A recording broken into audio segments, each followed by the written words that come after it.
Hello, hello, hello. Good evening, good evening, good evening. All right, so we're live. I think I just texted my mother the link. I have to do that. She hasn't figured out how to actually go and find me yet, so I've got to actually send a text. But we're ready to go. I hope everybody's having a good evening.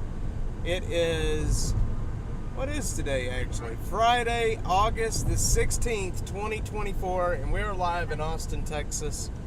I have had a very eventful day today. I am tired. It's been a hell of a long 2 days.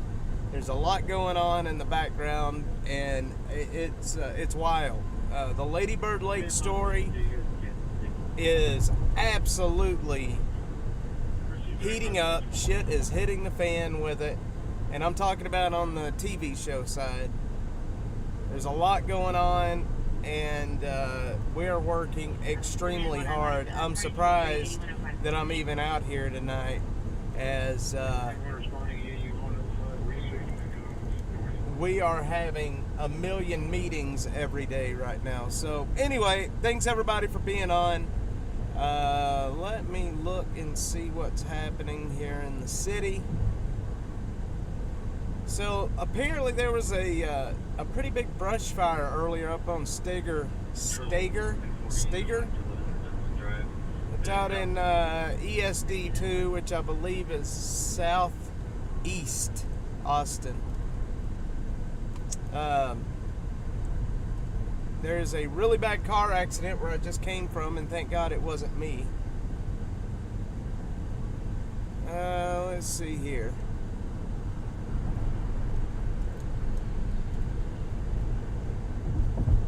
I think the stream is healthy. I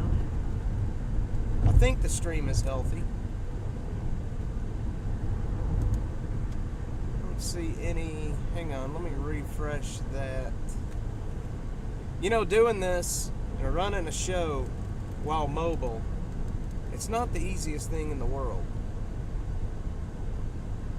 It's good to have co-pilots, which I do not have right now.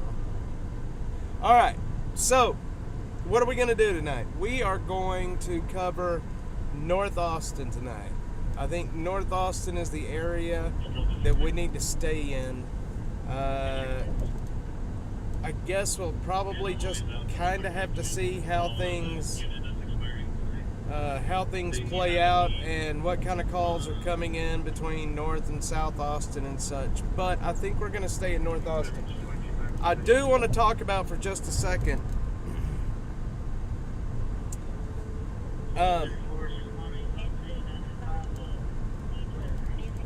So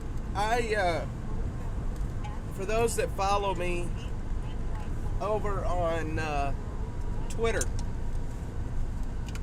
hang on, I gotta get my. Hang on.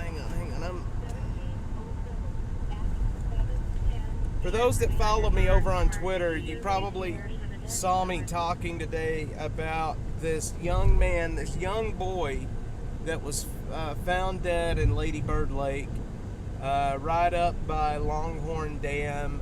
So he's a 15-year-old kid that went missing.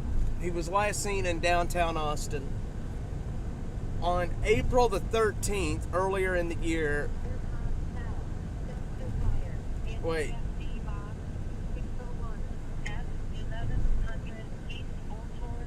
1100 East Old Tour. We'll head that way. 1100 East Old Tour. Alright, we're going to head that way. We're going to head down to Old Tour. We'll go check out that dumpster fire. Anyway, hey Butterfly 71, B71, how's it going? So, what I was saying was, oh man, I'm going to hit so much traffic right here. April 13th, earlier in the year, a young man, 15-year-old Shima Josiah, I can't pronounce his last name. He is from another country, and it's one of those countries that it's hard to pronounce names. So, but his first name is Shima, And he's a 15-year-old young man, good-looking young man. He looks like a solid young man. Went missing in downtown Austin, or he went missing. He was last seen in downtown Austin, and he was found on April the 13th, floating in Lady Bird Lake.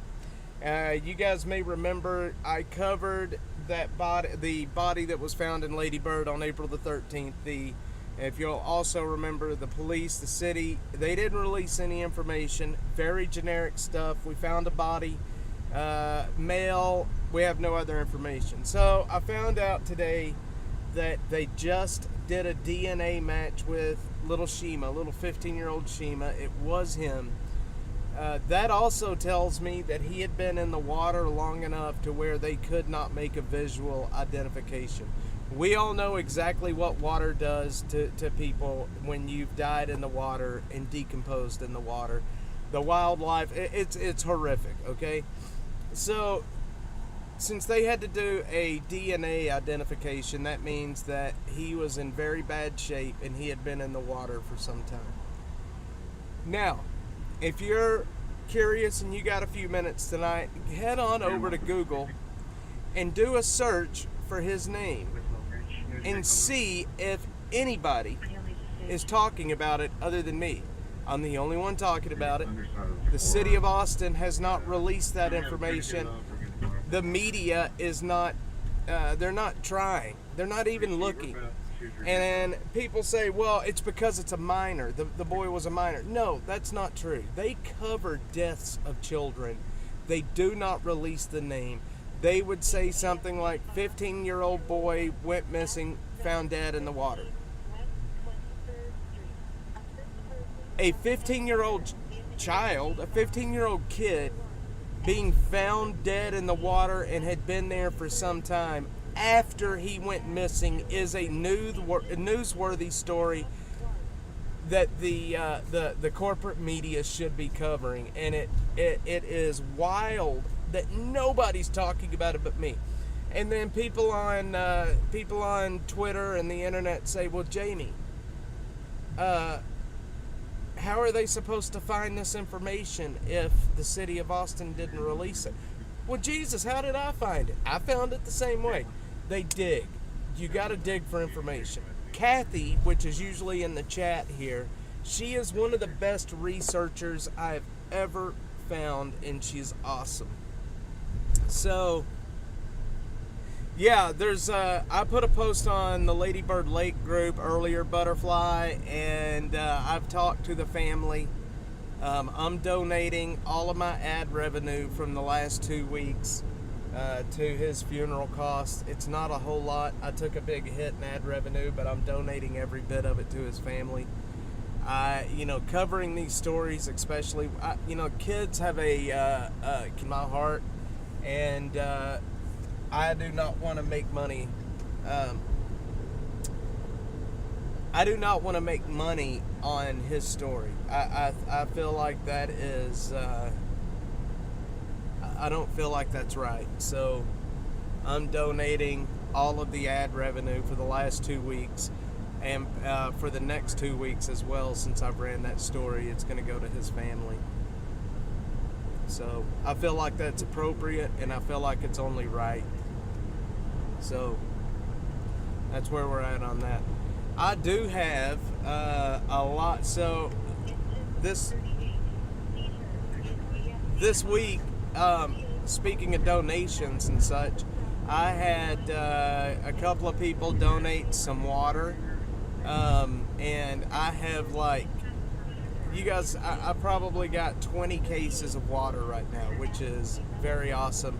I will go through that probably in the next week, but 20 cases of water showed up at my house. It's so awesome that they did that. I want to tell you guys, if you're over on X, I want you guys to give this man a follow. His name is Wiley Alexander. It is that just spelt just like you say that. Spelt common spelling, Wiley Alexander, all one word. It's at Wiley Alexander. He owns Coyote Moss Landscapes, and he donated a ton of water to me. So I think that's very, very, very awesome of him. So give him a follow if you can. His doesn't look like his actual landscaping page has a whole lot of followers on it, but he really hooked me up with the water. Coyote Moss Landscapes. So there's a lot of good local companies that really, really do good work, and they try to help, and they help us help other people. I've got 4 of these companies on my mind right now. So, the biggest, the company that has helped me the most since I've been a public figure and I've been doing what I do is Balcones Roofing. I think it's their website is Balcones Roofs Austin. Carl at Balcones has almost single-handedly kept me running for a year, and it's really awesome. Anyway, all right. Well, I'll get off all that stuff. Let's talk about this beautiful city that we've got here. Hang on. Let me make sure my other camera is running. Make sure my other camera's running. Hang on. I gotta get that. Let's look at that beautiful skyline while we're down here. Well, I say look at that beautiful skyline, and all we're looking at is the apartments right there. So, my bad.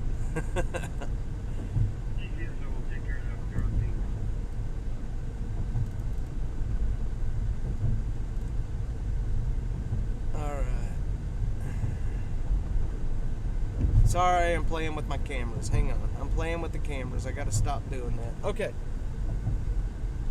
So, what's everybody up to tonight? Butterfly, what are you up to tonight? I hope you're having a good night. I hope you had a good week. Hope you had a really, really good week. So, Butterfly, do you follow Buzzed? Oh, what is that channel name? Hang on. Is it Publicly Buzzed? Hang on.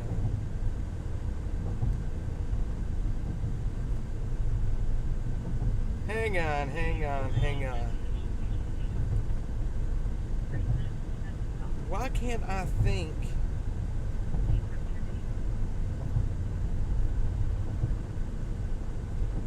Yes, it's Publicly Buzzed, I think. Hang on. Yes. Do you follow a channel called Publicly Buzzed? It's a true crime channel. They do a lot of true crime and a lot of court, watching and stuff like that. Yeah, on X and over on YouTube. Mainly on YouTube, I think, is where they do most of their streaming. YouTube and Kick, I believe. If you don't follow them, you should follow them. It's really awesome. I met these guys. They live up in like the northeast part of the United States, but it's a really awesome. They're really good. They cover a lot of true crime, and they're really good about it. So I saw that Mind of Monsters. Hang on, what is this?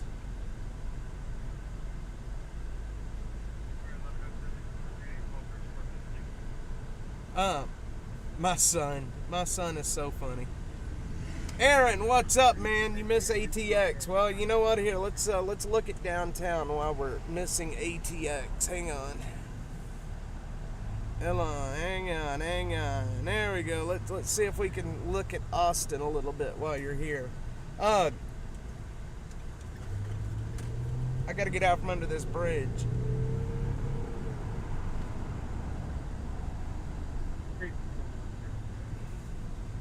We'll take a look at, give you guys a look at downtown. So, yeah, what was I saying?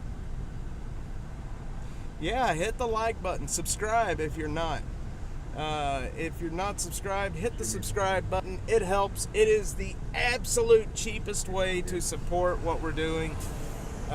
Is to subscribe, follow, like, share, the whole spiel. I'm not very good at asking people to do that. I know to be a YouTuber, a proper YouTuber, you're supposed to ask people to do that, and I forget about it a lot. But the butterfly squad usually keeps me in check. Speaking of that, we're missing the other butterfly. I don't see her much anymore.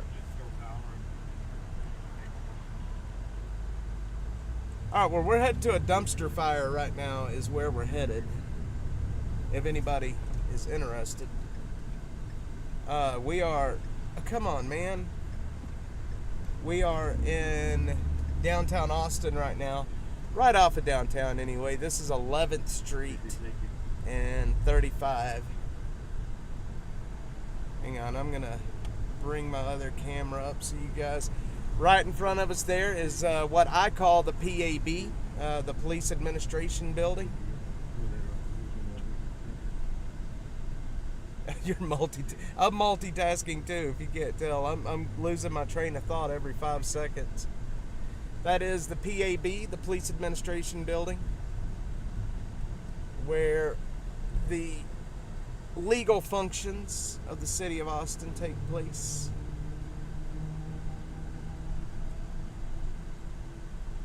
So we're headed to a dumpster fire over on Old Torf right now.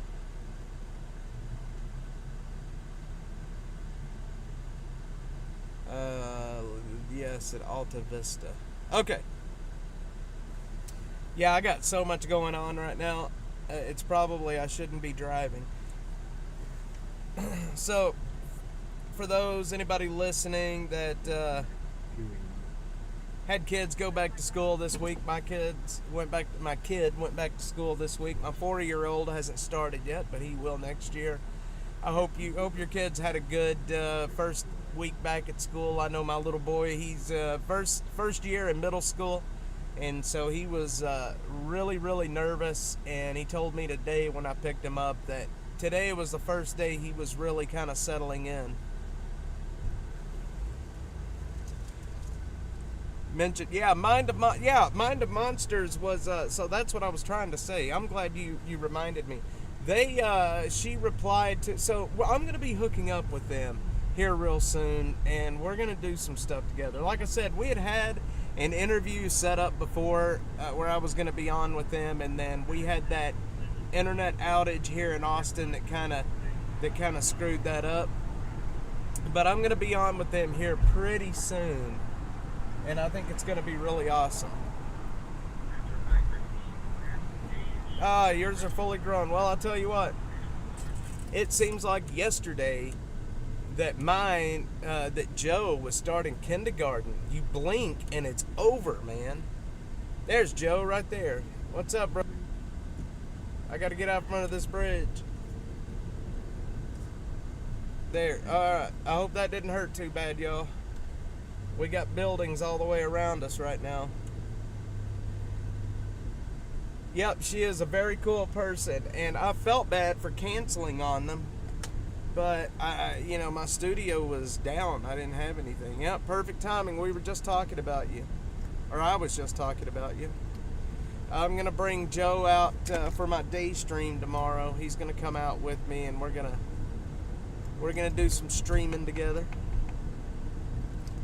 But I can't bring him out for the streets of Austin. It could get a little too crazy out here at night. Yeah, Joe, tell Butterfly there how your first week at school. I think he's settling in nicely into middle school. He's got some of his friends from his old school is there, and so yeah, it's pretty awesome. He's gonna have an update for you. All right. We're gonna have the Joe update segment tomorrow. Lordy. Alright, we're getting off at Old Torf. There is apparently a pretty big dumpster fire right back over here. There's a 7-Eleven at the corner of Old Torf and 35, and apparently there's a pretty big dumpster fire back here. We are pulling up.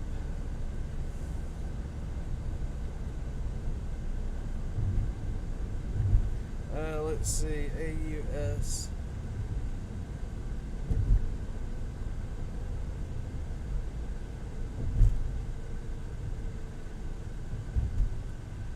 Okay, what is this? Woodland. Woodland? What I need to do is this. I want to show you guys. Hang on. Let me start studio mode. Studio mode. Web view. Shucks, what just happened?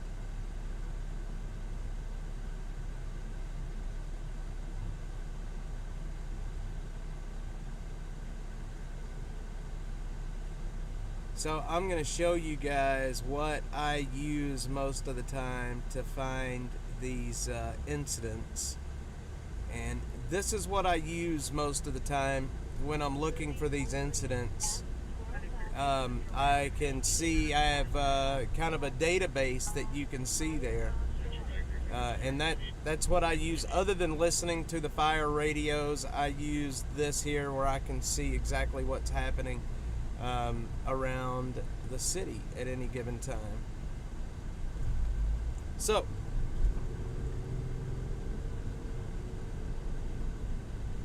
we can find out what's happening.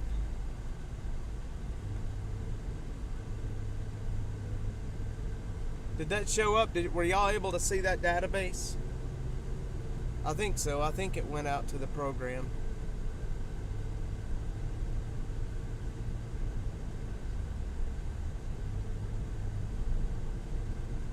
Alright, this dumpster fire should be right here, actually. It should be right here.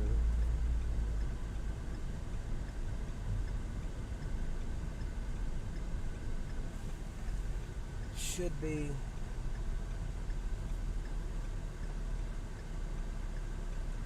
okay. It's an apartment complex. Okay, cool. It did show up.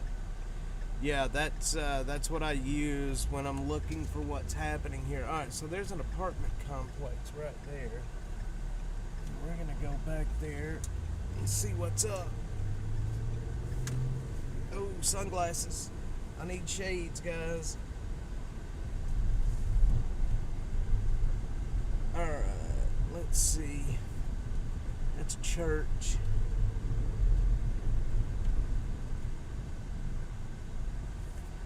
Where is this place?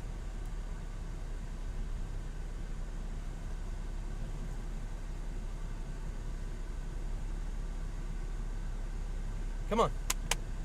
Turn green. You know you wanna. Dispatch, you can take 203 back. Take back 203. Alright, it should be right here. Oh man, the gate's closed. Dadgummit. The gate's closed. Can I get in here? Got it. We are in.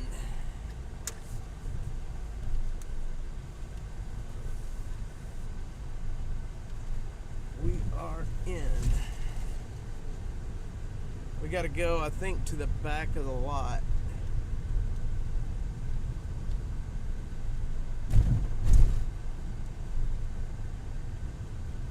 Oh man, big trees. That's not good. Big trees, big trees. We're gonna lose the connection, guys, for just a second.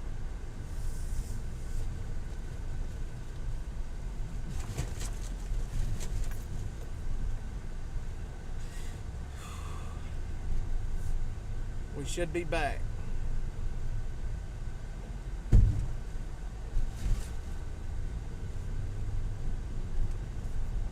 I think this fire is here in the back part of these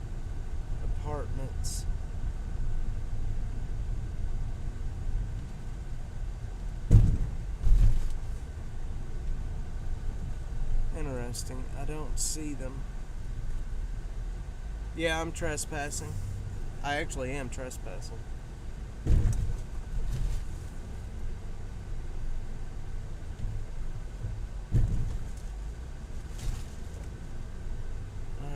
let's see. Man, these dang city titty speed bumps, man. Holy hell. They got some of the biggest speed bumps out of any apartment complex. I know this fire is right back here, or it's supposed to be. Medic 3 responding, 34 Trinity Street going central.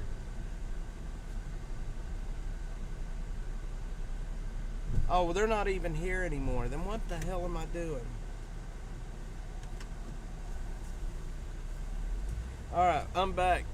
Clisby, what's up, my friend? Clisby, are you the... I can't remember. Are you the one that calls that says Killer Carla? I can't remember if you're the one that says Killer Carla or not. One of you guys say Killer Carla. And my mom, it makes her laugh when you say that.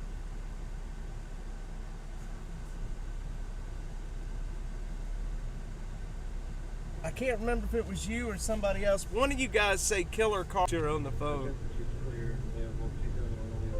Shit. I'm disconnected.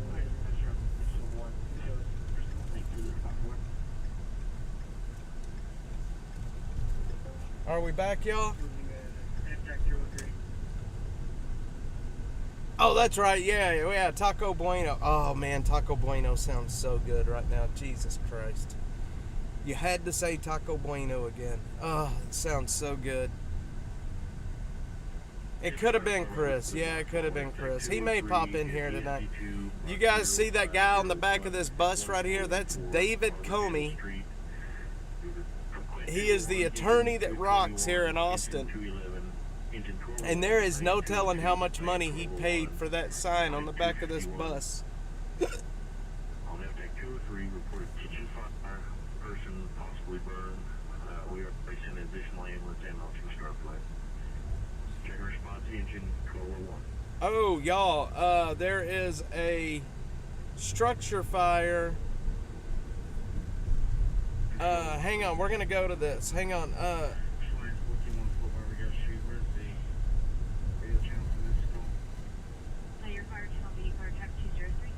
Hang on, y'all. There's a fire, a kitchen fire, and somebody has been severely burned in the fire. You just want to be advised, not much information on this. I got kitchen fire out of it. There was a lot of yelling and screaming, and with additional callers stating that there is one perfect. Okay, that is up in far north Austin where we should be. Okay. We're going up to North Austin right now where, like I said, a kitchen fire happened where somebody in the fire has been burned pretty badly. They're sending the fire department and they are launching Starflight right now. So we are a good 20 minutes away, but we are going.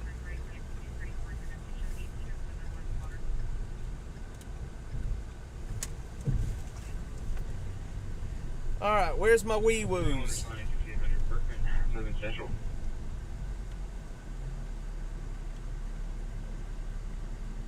You're just going to be advised, according to the map, looks like there's a hydrant right in front of the property. Okay, hydrant in front of the property. Come on, people, go. Dang it, I should have brought some food.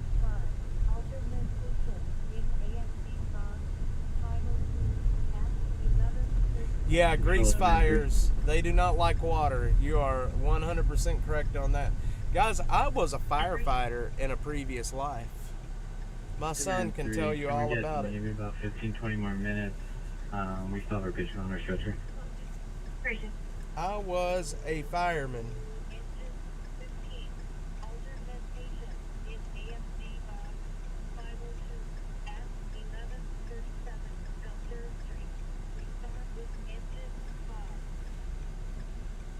Yeah, man, I've got so much going on. I'd like to talk to Jeffrey. What's going on, brother? Responding 1807 West Farm.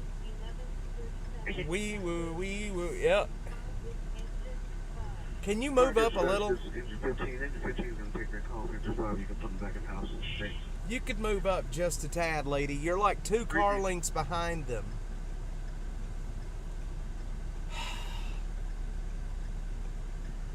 Quick 251's on scene. Single story, small residential structure. Nothing showing from the exterior. We do have people out front. Alright. Single story home, nothing showing. They do have people out front. We're rolling. Make 51 proceed to the scene.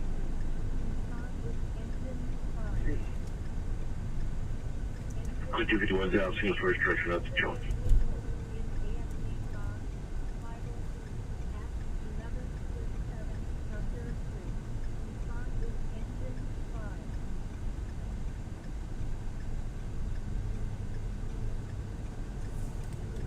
Engine 231 level 1 at 1825 in the Burville.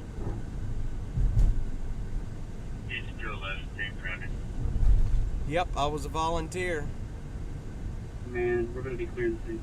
Oh, Joe, you're too kind. Basically, Joe just repeated exactly what I told him. 37, true. That's funny. He's like, he was damn good at his job. From 261, your ALS bag is back together in your truck. Yeah, I talked to traffic. I've got a problem with, I got a little bit of a road rage problem. Level 1, Massengale Street. Got a little bit of a road rage problem. Jeffrey, I'm glad you're doing good, my dude. Just stay there for now until we find out if we have patience. Let's see, there should be... Just like the burn victim, she's right here in the driveway. Yep, they do have a victim. And we are 15 minutes away, but stuck in traffic. Gosh, dog it. Last thing to repeat. Hey, Butterfly. Seeing if you pulled out on the Stagger yet. I think, we have not. Hang on. They're still fighting. You have room for one more. You can take back Station 7. Yes, sir. I got to get out from under this bridge, y'all. The hands and arms.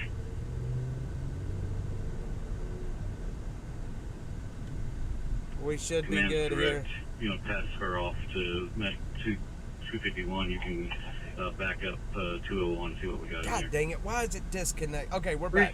Maga Mike, how's it going, brother? Thanks for being on here. Just reminder, you do have Starflight responding as well. Starflight is in the air. That's good. We're evaluating the need for that right now. Appreciate it. 251 command. Fire is out. We're just going to be a bit late. Fire is out. Receive. We're going to drop this down to units on scene. Going to send a small donation this evening. Also, I saw a recent post. Dispatch knowledge. Maga Mike, man, I appreciate that, brother. Thank you very much. Honestly, that's very, very, very kind of you. Very awesome of you.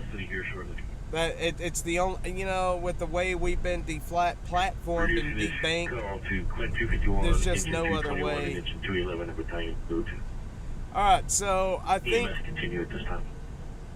So what do you think? Should we head up there? I mean, the fire is out. Wait, I've lost a camera. The fire is out. I don't know if we should head up that way or not. Oh, Butterfly.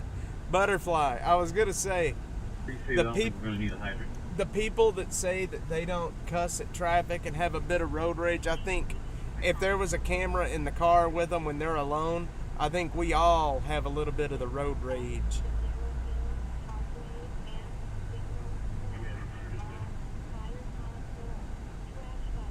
Gosh, dog. Hang on.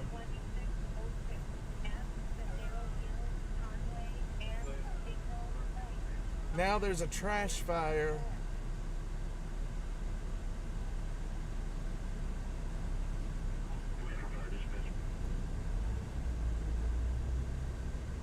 Let's see where this trash fire is at.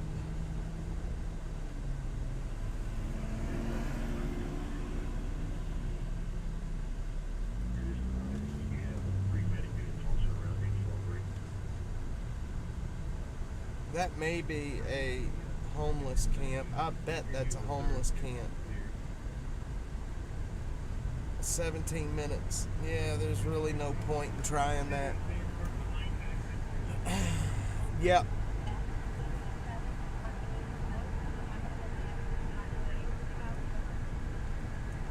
Yeah, Butterfly.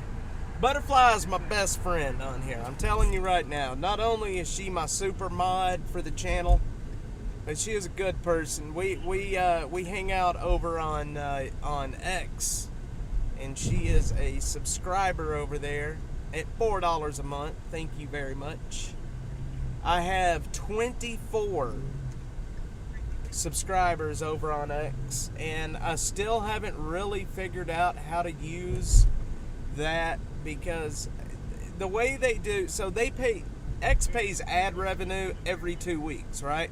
So every 2 weeks on a Friday, religiously, I get a deposit. Well, the deposit actually makes it like Monday or Tuesday, but I'm told exactly what money I have made for the week, for the last 2 weeks on ad revenue sharing. So, but with subscriptions, they pay out that money like every 3 months. It's odd, and I mean it's not a big amount, but you know it helps. I just can't figure out. I'm having a hard time trying to figure out how to use and what to do for subscribers. I want to give the subscribers, you know, serious access.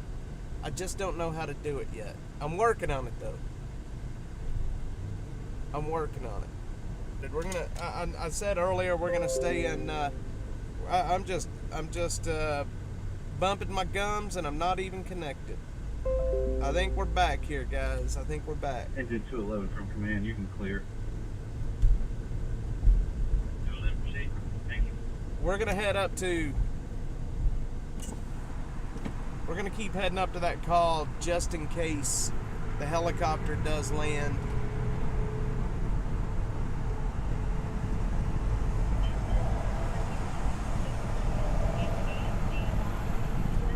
Thank you, thank you.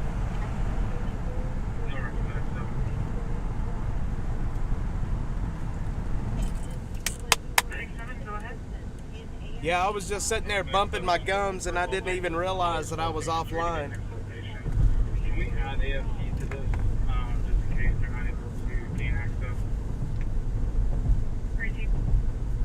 Y'all, I have a new addiction that I want to tell you about.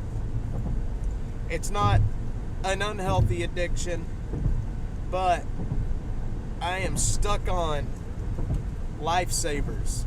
The fruity Lifesavers. I've been through probably 8 packs of these this week, of these Lifesavers. Yes, I do smoke, and it's helping me. I'm trying to stop, so I got some hard candy, and I got Lifesavers, and now I can't put them down. Sick person.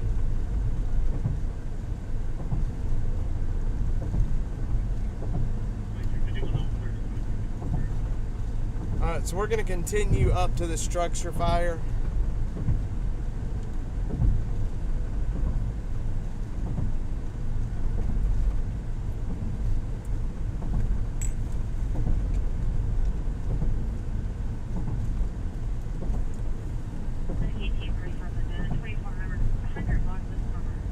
West Palmer.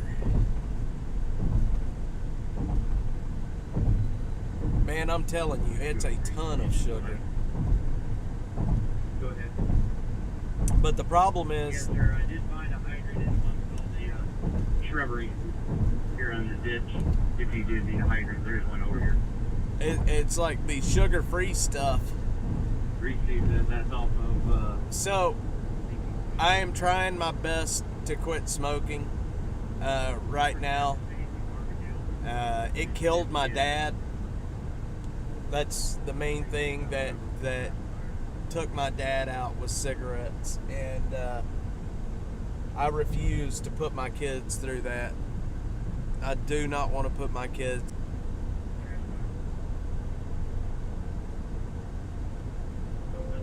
Alright, we're back. Sorry, that semi and then the bridge took the stream out.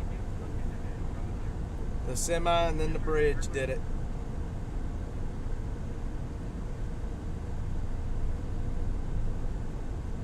Like I said, we're gonna head up to ESD. Let's see where.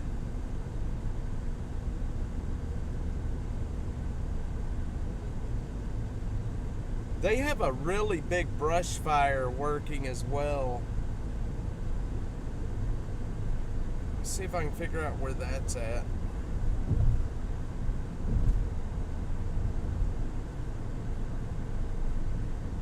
Stager Lane, that's way out on the other side of 130 actually. So they have a really big brush fire working out on the far east side of town.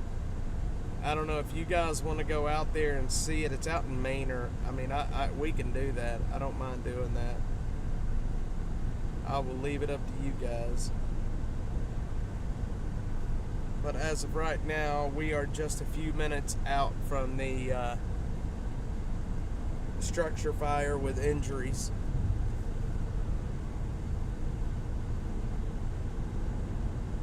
Well, here comes a bunch of cops. I don't know if y'all see that on the other side of the highway, but oh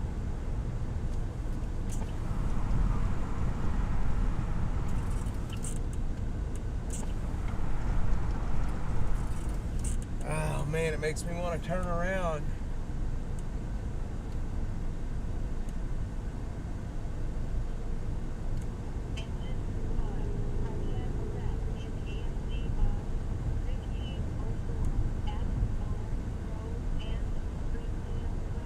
So, alright, my honest thoughts on this new serial killer. You know, I think it's wild because I don't think it's connected to what's, okay, let me figure out how to say this without sounding like a complete idiot.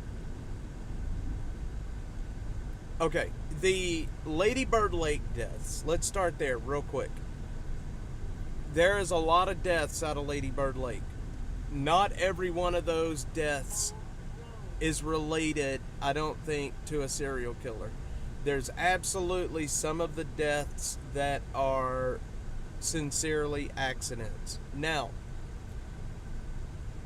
Jason John is one of these deaths that is a sincere accident.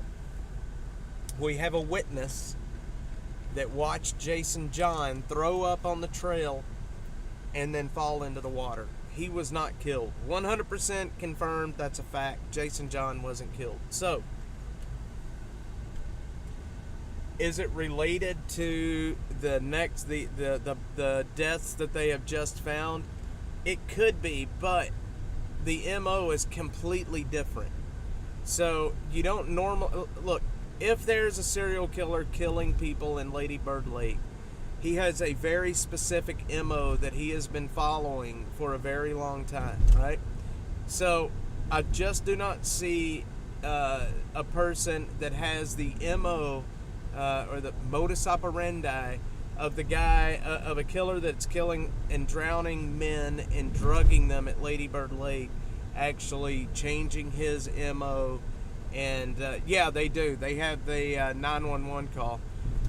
And I don't see them, I don't see a person changing their MO that completely. So if that, now I do agree, 2 deaths, if you look at the FBI definition of what a serial killer is, it's 2 or more deaths with a cooling off period in between. So,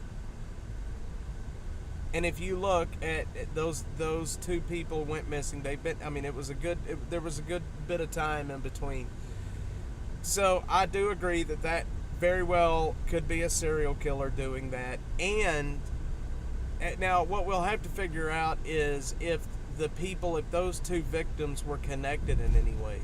So if they were connected in any way, and if that's the case, it could just be somebody killing, it's wild. I don't want to speculate too much, but I do agree that this new round of death, it does fit the definition of serial killer. And I think now that they have connected those two, what they're doing right now is they are looking at deaths, other murders that's happened in this area, and they are going to start trying to connect the other deaths to this guy. So do not be surprised if the city of Austin or the police department, the sheriff's department, whoever comes out and connects, several more deaths to this one guy. Or it could be a female. I don't want to say a guy, but it could be a female. I have a source that says some of the Lady Bird Lake deaths are related coordinated gang activity. They drug and rob people. Interesting you say that, Clisby, because I have a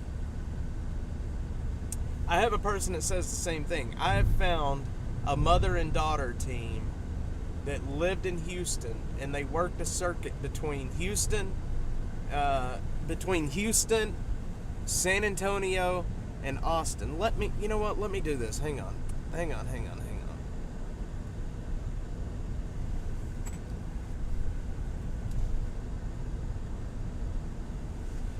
Let me do this real quick, because I want to talk to you guys. Okay. What I was going to say is I have found a mother and daughter team. They lived in Houston, right? They lived over in Houston, but they worked a circuit between Houston, San Antonio, and Austin. And I have talked to two of their victims.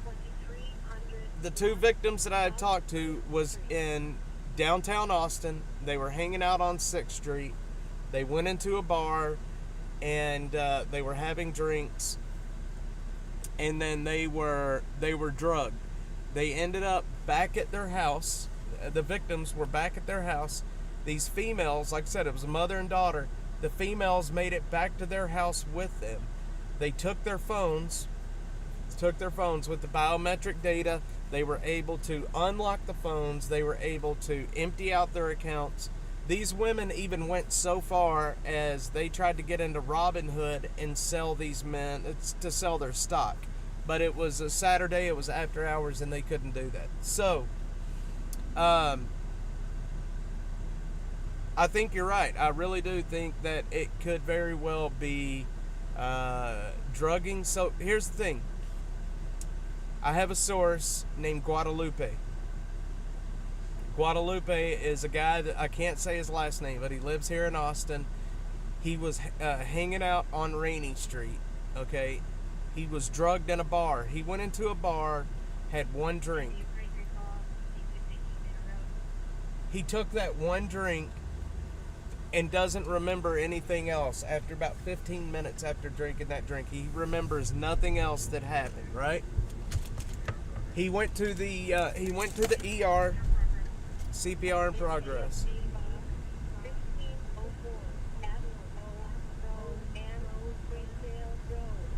So Guadalupe ended up in he ended up in the ditch. He was unconscious. They took him to the ER. He was tested for drugs. And would you like to know what drug they found in him? Y'all ready for this? Have you guys ever heard of a drug called BDO? BDO. BDO is a primary alcohol. It is flavorless, so it takes on the flavor of whatever that it has been put in, right? It takes on that flavor. Why is my camera lagging so much? Okay. It takes on the flavor of whatever it is put inside. BDO, once you ingest it, it turns into, the body metabolizes that into, the body metabolizes it into GHB. Fubar, what's up, man? Yeah, the sun's in my eyes right now. Yep.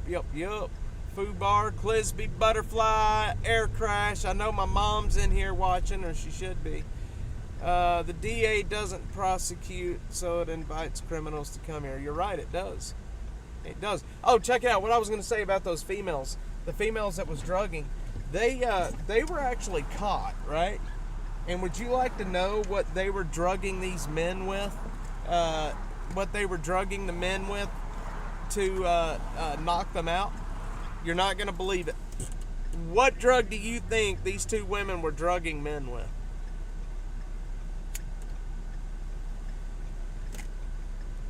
I'll tell you. They were drugging with absolute massive doses of Unisom. Over-the-counter sleep aids. And that's what they were giving these men. They were jacking them up on Unisom. If you can believe that. Blows my mind, man. There's another one. It's the same medicine that is in NyQuil. Not Difen or diphenhydramine. It's I can't remember the actual name of it off the top. Doxycyclamine or something like that. Doxycyclamine or I can't remember. Hello, Carla Hammonds. Killer Carla's in the chat, y'all. Killer Carla is in the chat. I don't know how many they would put in there, but it was quite a bit. And I got that directly from the police report. So, I mean, I know it's accurate information. But if you're out drinking, you take and you get drunk, and then let's say you take, 3 or 4 or 5 tablets of Unisom, that shit's gonna mess you up, man. I can understand exactly why it messes them up. Oh man, I smell those tacos. Oh, they smell so good, y'all. Oh my God. What is wrong with me? Oh, those tacos smell delicious.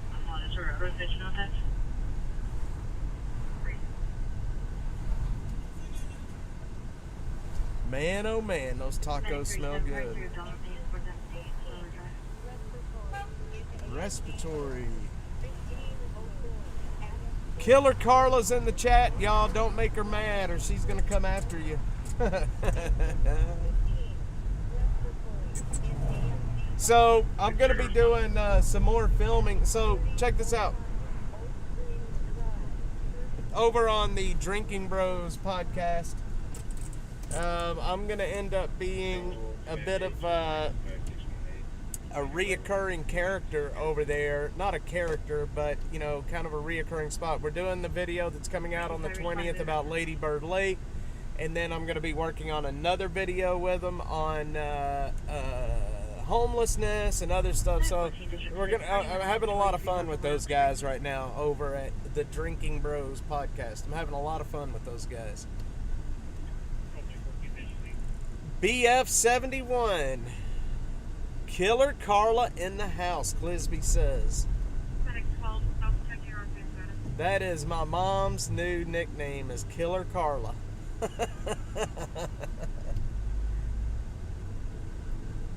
I got a guy riding my ass so hardcore right now, I can't even read his license plate number.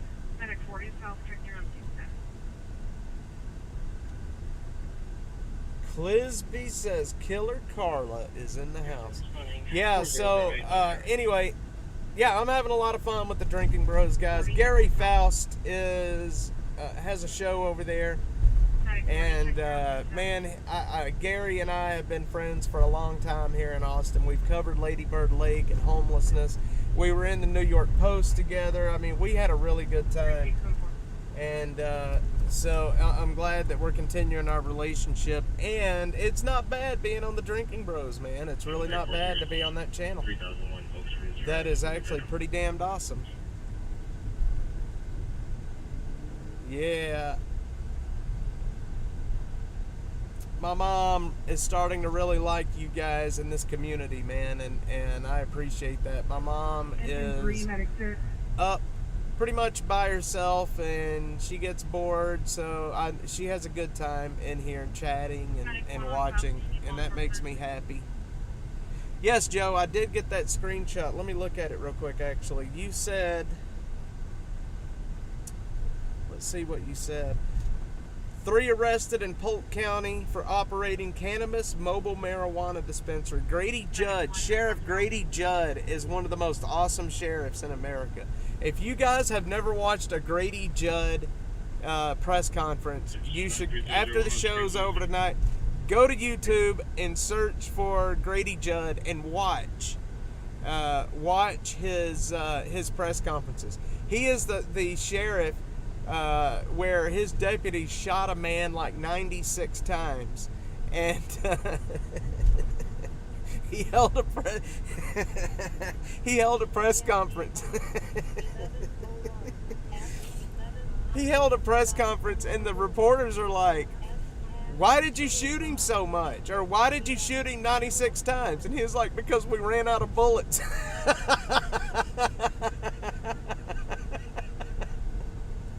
Oh my God. Why did you shoot him 96 times? Because we ran out of bullets.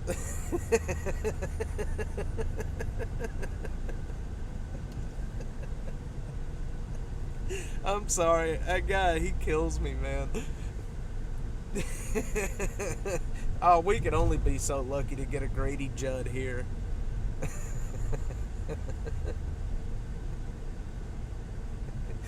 I saw him get in a fight with a Fox reporter, one of the local Fox stations out there. He got into an argument with this reporter, and he's like, "You know what? I don't like you, and I'm not talking to you anymore." Oh my God.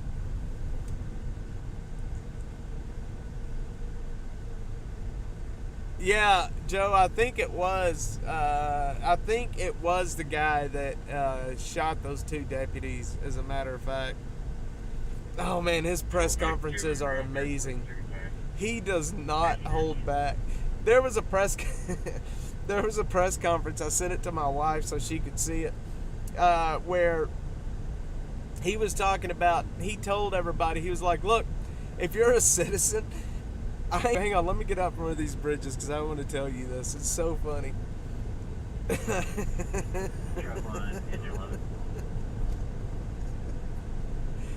Oh, I'm getting tickled. He said, if you're a tax-paying citizen, I encourage you to go buy a gun and learn how to use it. He said, because with the amount of break-ins, he said if you shot the people that were breaking into your house, it would save taxpayers a lot of money. Oh my God. Andrew, what's up, man? Oh man, I'll tell you what. My son sent me a Grady Judd news piece, and it got me thinking about him. He is so great, man. That cop is awesome. He has been a cop for over 50 years, y'all. I just watched him on, what was that? The Valuetainment, the PDB podcast. PDB podcast. If y'all haven't seen that, if y'all don't know what that is, look up Grady Judd PDB podcast and watch that. It is absolutely amazing. I swear, if we had more law enforcement officers like him, if we had more cops that would tell it like it is and take up for tax-paying honest citizens and not take up for the criminals, this country would be in such a better place right now. Oh man, it's so great. When in his press conferences, when he's talking about like somebody that has been shot or that they ended up shooting, he'll say stuff like, "They asked for us to shoot them, and we did. We shot them. We shot them a lot. We gave them exactly what they asked for."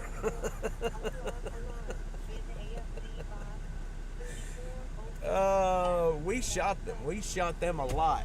We gave them exactly what they asked for. Alright, I'll get off my Grady Judd kick, but I'm a huge fan of Grady Judd. He is a pretty awesome guy. I almost want to stop and start watching Grady Judd press conferences with you guys and laugh. It is such a great time watching his press conferences.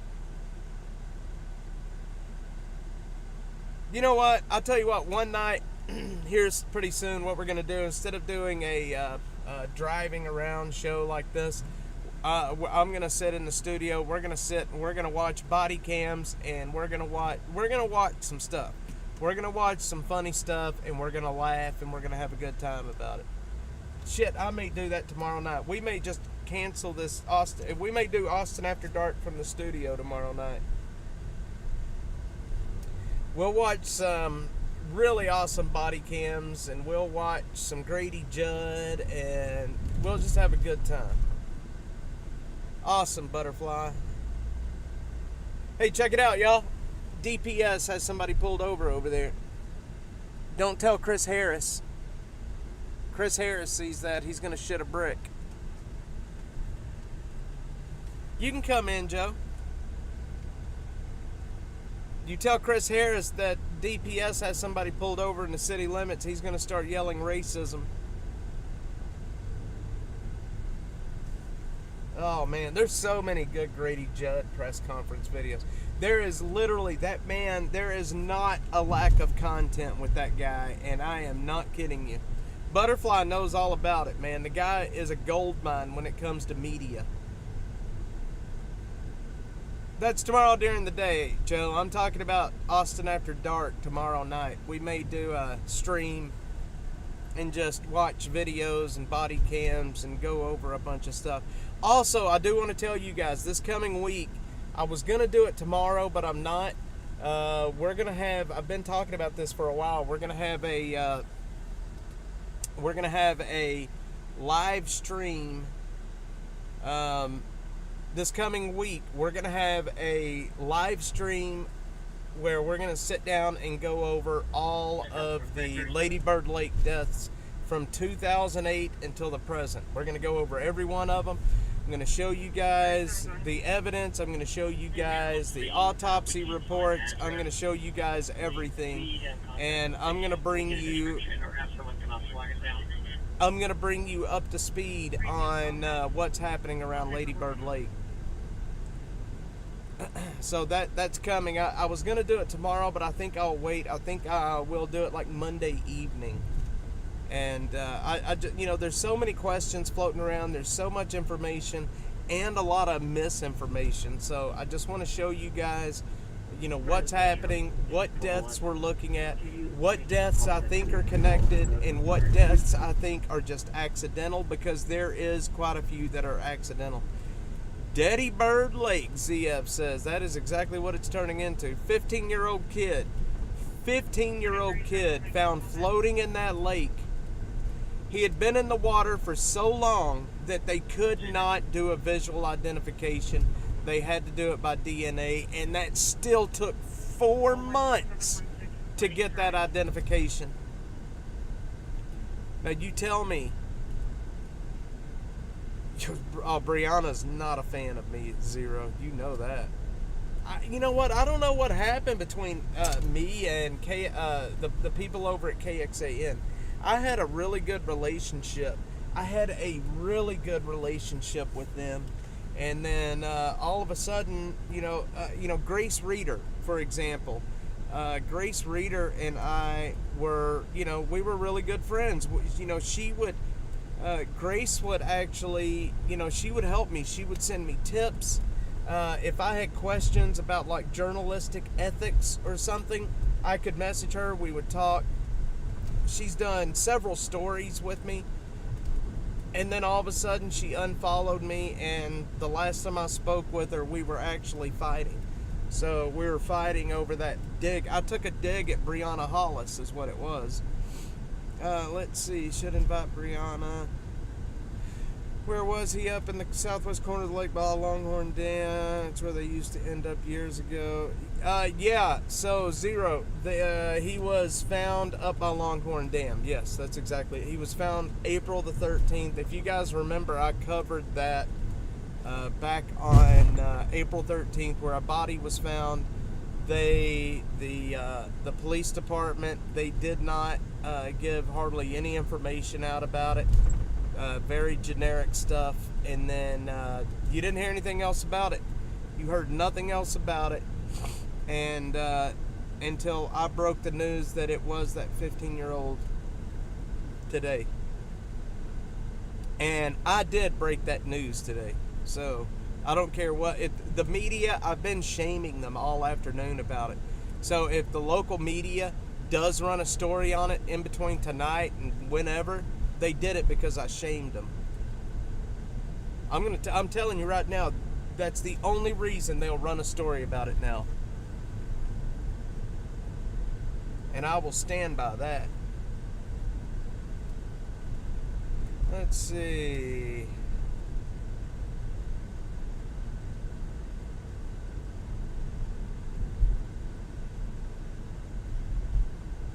Another Austin casualty.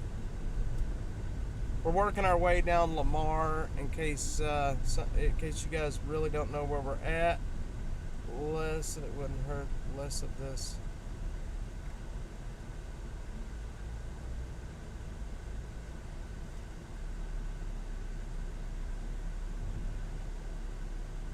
Yeah, he was actually, I believe, the southeast corner. So, do you guys remember? Wait a minute, what am I looking at here? We should join this space. What do y'all think?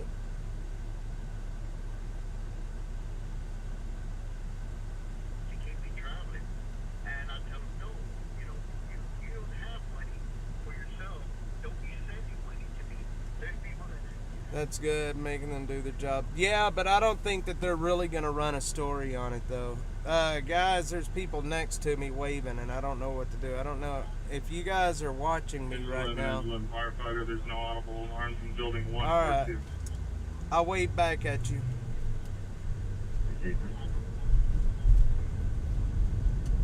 That was odd, the way they were staring at me and waving. I don't know if they recognize me or if they're watching the stream right now. I hate that when that shit happens, especially with those crackheads rolling around.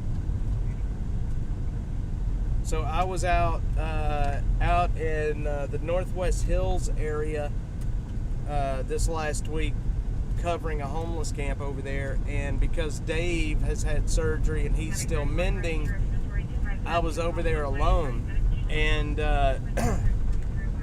I was sitting in the dash mobile on my computer, editing a video to put out onto X or Twitter, whatever you want to call it.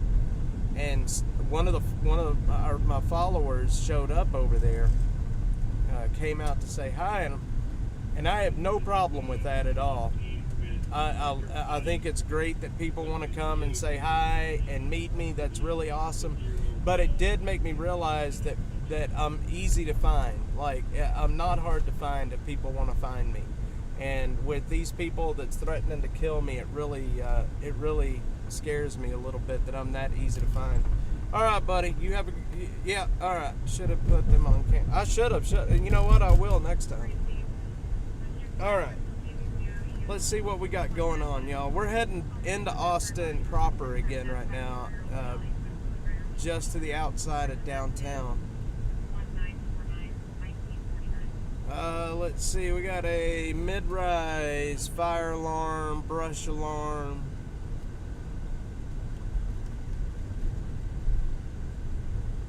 But don't let what I just say, I don't want you guys to think that I'm complaining that somebody, wanted to come out and say hi. I love it.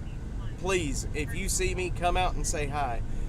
I was just trying to make the point that there are people that are threatening me right now, and it does make me worry a little bit that I am, people can locate me by my post. Because when I'm in homeless camps, I usually post in real time, which maybe I need to stop doing that.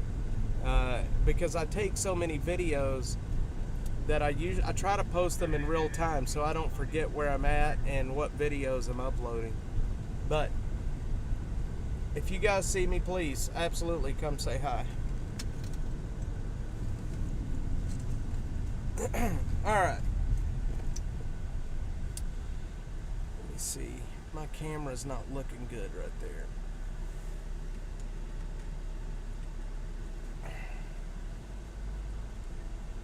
Does that look better?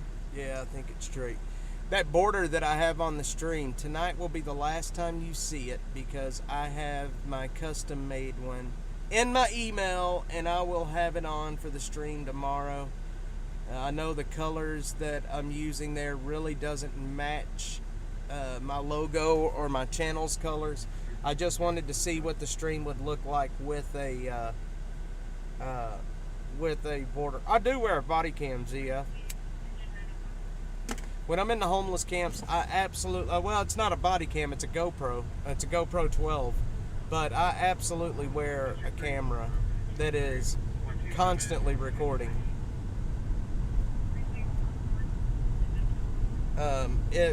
I carry a weapon with me when I'm in these camps. And if something were to ever happen, God forbid, if something were to ever happen where I needed to use my weapon to defend myself, I want video of it. You know what I mean? I don't want there to be any question about what happened.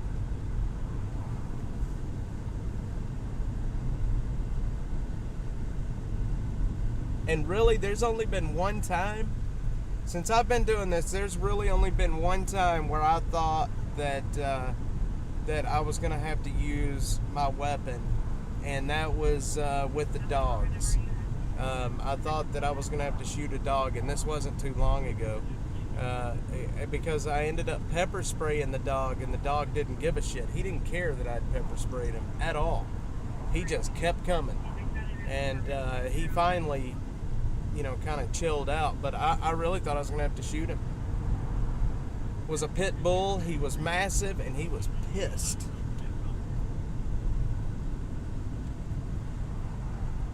All right.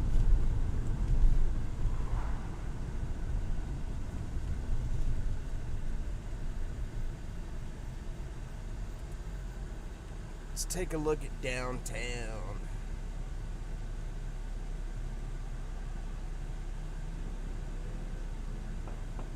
I have not yet, Butterfly. I'm going to. My buddy Kyle Serapin from the Kyle Serapin Show. He is the ex-FBI agent, whistleblower. If you guys don't follow him, it's at Kyle Serapin on X, the Kyle Serapin Show on Rumble and X. You guys need to follow him. That guy has done more for you and I than just about anybody. He was an FBI agent. He saw how the FBI was weaponized against us, and he came out and he went to Congress and he blew the whistle. And because of that, they retaliated in a very hardcore way against him. And he's still dealing with it. The story is not completely told yet, and I can't wait for it to be over for him. Garrett O'Boyle, another ex-FBI agent, basically that did the same thing, blew the whistle. He is still under their thumb and being retaliated against. The FBI is definitely 100% weaponized against us. You and I right here. And that's what scares me. The bigger this thing gets, and what I do here in Austin, people think that, they could come after us. They could come after us at any time. Am I going with you, Jamie? Going with me where? To a homeless camp? No, I wouldn't take you to a homeless camp, Mother. There's no way. I would not take a chance of getting you hurt in a homeless camp. So, let's see, can I turn, can I turn there? I want to show you guys something here, if I can. I want to show you guys something. So, do you guys remember the servant girl murders back in the early 1900s? Y'all remember the servant girl murders? So, I have a video made about the servant girl murders that I'm going to be showing you guys soon. But I want to show y'all something while we're right here. The very first murder that happened, the absolute very first servant girl that was killed. Have we lost connection? We're losing connection, y'all. Yes, the moonlight. Well, not so. A lot of people think that the moonlight towers were about that, but I've lost it. I knew I shouldn't have come down here. I knew I shouldn't have come down here. Are we back? Okay, so the very first servant girl that was murdered happened right here at this intersection. There was a house right here on this corner, and this is where, like I said, the very first servant girl murder happened right here on this corner.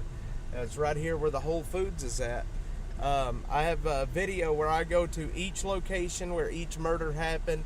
I show you a drawing of what it looked like back when the murders happened, and then a kind of a video of in a shot from like on location of where it really happened and what it looks like today. But I don't know if you guys find it as interesting as I do to see these places where these historic crimes have taken place, but it happened right here. This is where it all started. This is where the servant girl murders all started. They started right here. All right, we're back. Yeah, I shouldn't have went between those buildings, y'all. That's my bad.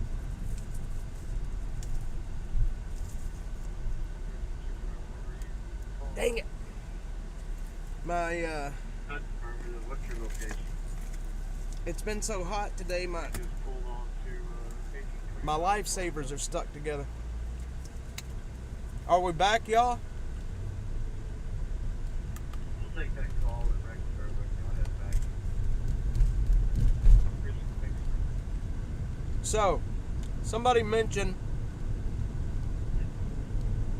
Hang on. Somebody mentioned.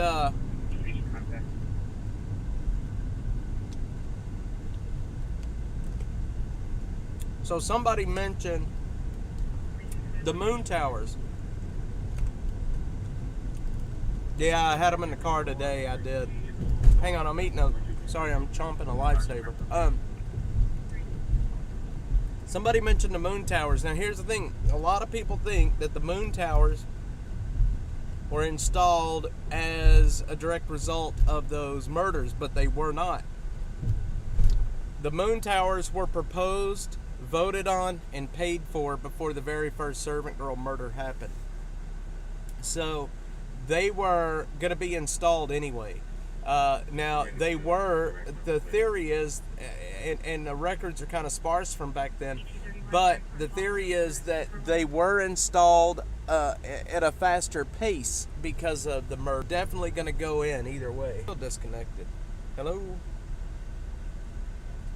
This is absolute crap. I don't know what's happening with this tonight. I'm sorry, y'all. I think we're back. It wouldn't be my stream unless we dealt with this. I'm just going to say that right now. It wouldn't be Austin After Dark if we weren't lagging and doing all this other nonsense.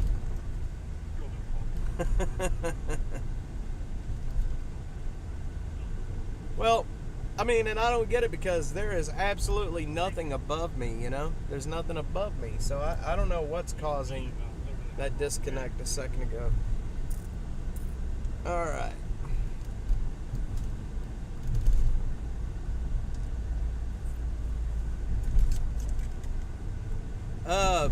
Hang on a sec.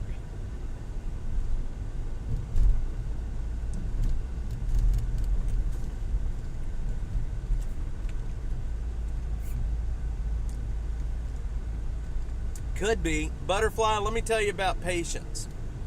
If my son's listening, or my mom, she's on here, they will probably tell you I am the most impatient person in the world. So, believe me, I have no patience. And as I'm aging, I'm in my early 40s right now. I am trying my best to learn patience, especially now that I have children. But I have absolutely no patience with anything. And this Starlink is great. The Starlink is really awesome if you're not around buildings. You know what I mean? Like, if you're not around buildings, trees, or bridges, it's awesome. I could go anywhere right now. It doesn't matter. I could go to the middle of the damn desert and stream with you guys. We're chopping off now. Probably be back in about 8-10 minutes. Next to me, I'm older than you. You're not. You're not that much older. We're all in the same ballpark. My Hispanic wife has the patience of a saint. And I don't know if it's because she's Hispanic or what, but she has the most patience out of anybody I've ever met. And I have none. And so it's kind of hard for us sometimes. That's not that old. Come on now. Now, if I was my son's age and somebody said, hey, I'm 43 or 53, I would say, yeah, that's old. But you know what? When you get into your 40s, 43, 53, that's not old at all. Maybe to young people it's old, but not to us.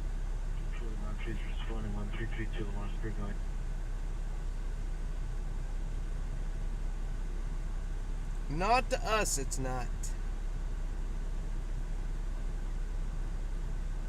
Let's see here.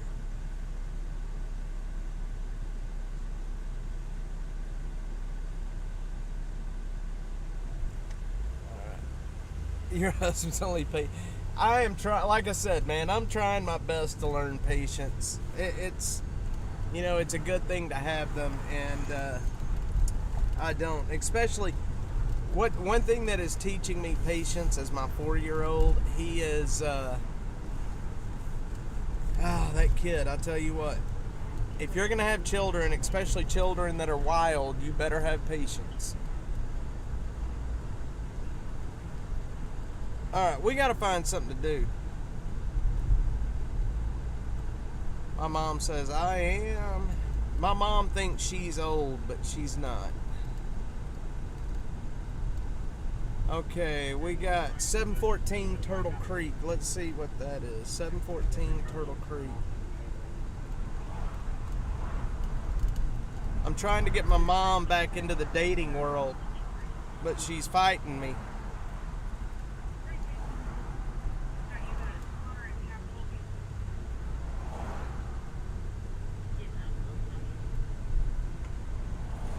Alright, so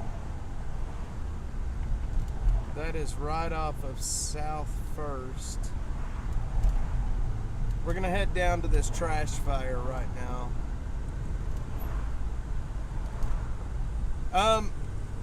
Yeah, that's going to be tomorrow. I refuse to go into these homeless camps at night. It's too dangerous. It is way too dangerous to go near these camps at night. I will not do it. Too dangerous. We're going to be doing that tomorrow. So if it's a camp that I know that is empty like that, my son, I don't mind him going with me. But I won't take him to camps that are occupied. Yep, there is some crazy people out here. We're headed to a trash fire down on Turtle Creek Boulevard. This is down off South First, so there's a good chance that this could be a homeless camp as well. We are 7 minutes out. 7 minutes out. We are on Man Shack right now. Spelled M-A-N, not M-E-N. I refuse to spell it M-E-N anymore. I'm not spelling Man Shack with an E. It's Man Shack. It's not Men Shack. It's retarded. These damn crazy politicians. Spellings. Kathy, what's up? I was throwing you some compliments earlier. Just want you to know that.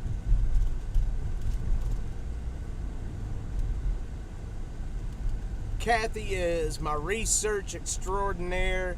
She is absolutely amazing, and we are offline. Hang on, I think we're back. Are we back? You gotta be kidding me. Now we're back. Are we back? Come on. Alright, we're back. Yes, Kathy is awesome. Kathy and I to the big screen together. MB Design says, and I say Town Lake. Kathy and I are going to the big leagues together. She just doesn't realize how big league we're talking. I got to talk to her. I had a lot of meetings today with the people from the big leagues. And I think we are about to. I think we're about to just blow the whistle and tell. This right here is where we had our meeting today. Right there, Radio Coffee.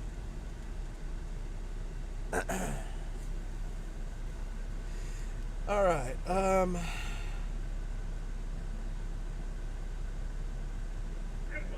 Trooper 1, can I get an ambulance code 1, please? Trooper 1. Kathy isn't blue. Nope, she's not blue, but she's going to the big leagues. Check your on due status. Go to Austin, no outlet, street signs in Houston, dead end. Yeah.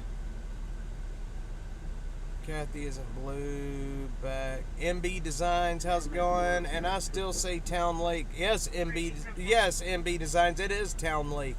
It's not Lady Bird Lake. It is Town Lake. And you know what? They have Lake Austin, which is obviously to the west of Town Lake. I don't know why they call these. It blows my mind. This is the Colorado River, but we call it Lady Bird, Town Lake, Lake Austin. You know, we got all these names. So don't ask me. Bridge, y'all.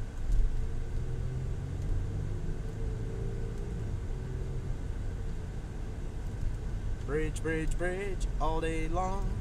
Bridge, bridge, bridge, while I sing this song. Kathy's not a mod? I need to make her a mod. I'm not very good at this, am I? Wiley Alexander is on. Wiley hooked me up today with a ton of water. Thank you, Wiley. I was talking about you earlier at the beginning of the stream. I'm glad you're on. Guys, go follow him. Wiley has a landscaping business here in Austin, and I know people are looking for landscaping businesses, and he is a excellent one. So go give him a follow and call him if you need any work done. Wiley is an awesome guy, man. He's a really awesome guy. We give out a shit ton of water, and he has helped make it possible. Nuts. Kathy says she's not sad. I'm not blue. What are you talking about? Lake Travis, Mansfield Dam, Lake Austin, Tom Miller, Town Lake, Longhorn. Yep, there's a lot of names on the river, but it's always gonna be Town Lake to me. Demand 3, you can show us on the scene. And you find some action. We're going to some action right now, man. We're going to a trash fire right now. Wiley Alexander is here. I was talking to Wiley, man, it must have been some time ago, about doing some promotions with him. And then some people reached out to me and said, hey, Jamie, that's probably not a good idea.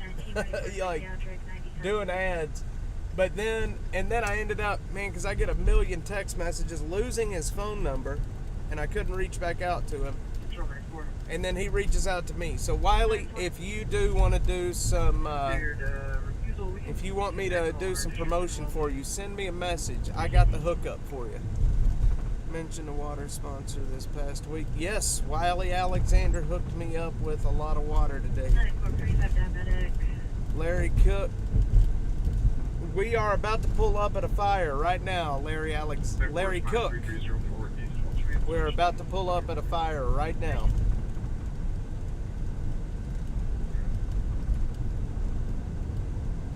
Stuff doesn't really start cooking off here in Austin until, 9-ish, 10-ish, something like that. So,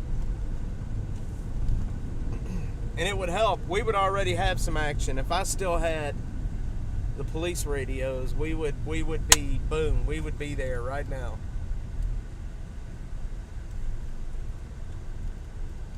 Come on, we're under a tree.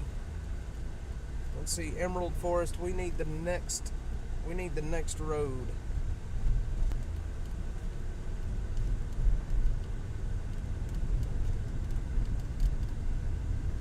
Alright, we still got, okay, so they're still on scene. Again, I will show you guys here what I use. Control 18 responding to Old Kinnig and Sunshine Drive, moving over to Central. I will show you what I use to find where I know at least what fire incidents are happening. This is the screen that I use, where you can see on there, like at the top, brush fire, and then we're almost arriving at this trash fire, the one that came out at 8. We'll be arriving here in about 2 minutes, actually. And I think they are already done because I see the fire truck. Here's the fire truck right here, right behind the bus. 1024, Worcester Castle Pass. There's the fire truck. Dadgummit. We missed the call. It is right here next to us, actually.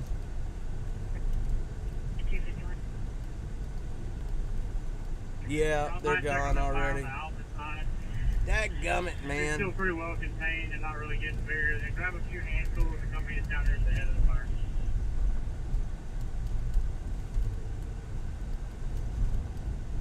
Hang on, did I just hear what I thought I heard?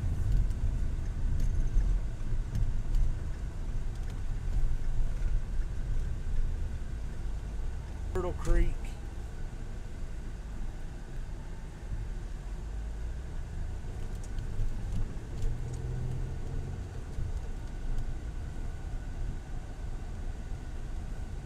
Okay.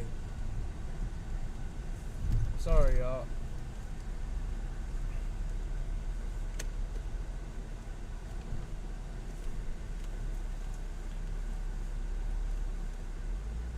Oh.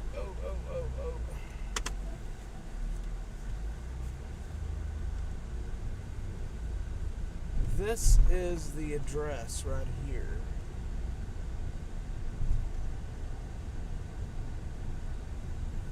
But I do not see. Squad 221, where you direct? Yes, sir. We're heading your way right now. Do they have another fire working somewhere?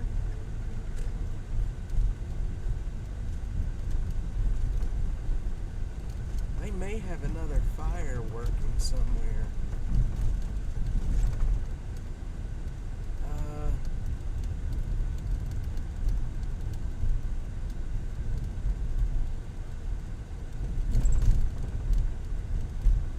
Okay.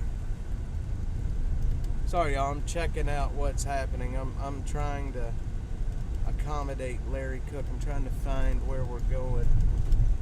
We're down. I know I said earlier we're going to stay in North Austin, but here we are in far South Austin. 2201 Wall Creek. We are in far South Austin.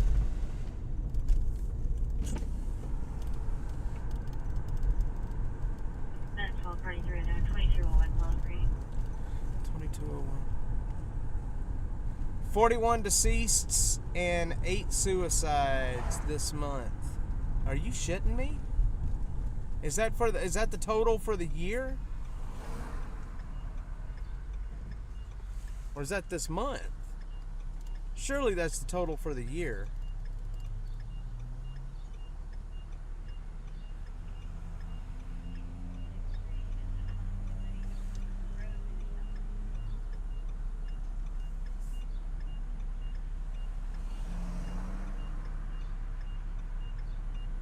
$41 deceased. That's gotta be the year. Allergic reaction. All right. I gotta get this radio back on.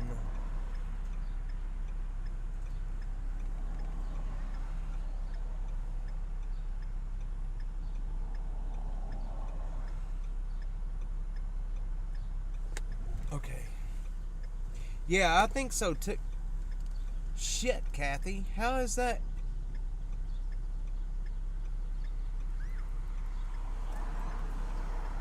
Holy shit, that's for 1 month? Jesus Christ. So that's not murders though, that's everything or all deaths, or is that deaths from like other people's hands or suspicious deaths? What is that?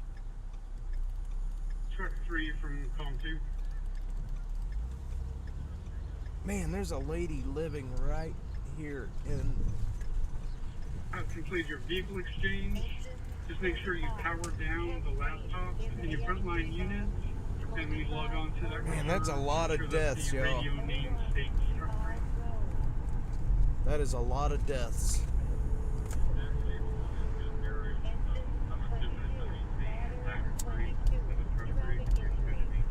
Alright, traffic injury.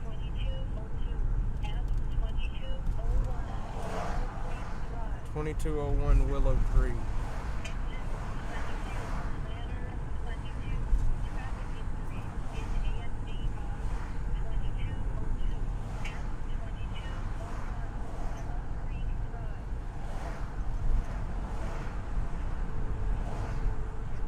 Okay, that's where we're going. We're going to a traffic accident on Willow Creek Drive.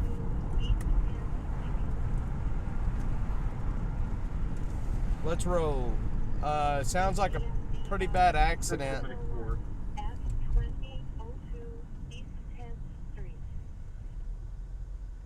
I need to talk about that, Kathy.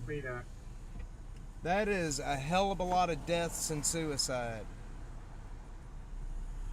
41 and 8 suicides. Medic for you, short key revive. Yeah, 8 suicides. That's a lot. We made contact with the patient at this Evergreen Cemetery, but it seems like they are. So there is about a 30 to 40 second, maybe close to a minute delay. I can hear the calls come in on my radio here in the car, and then there's about a minute delay between the time that the call actually goes out and the time that it comes through like Broadcastify.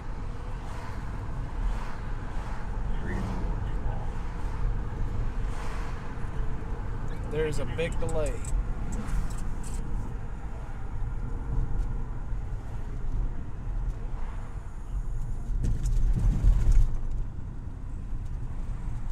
Gosh, man.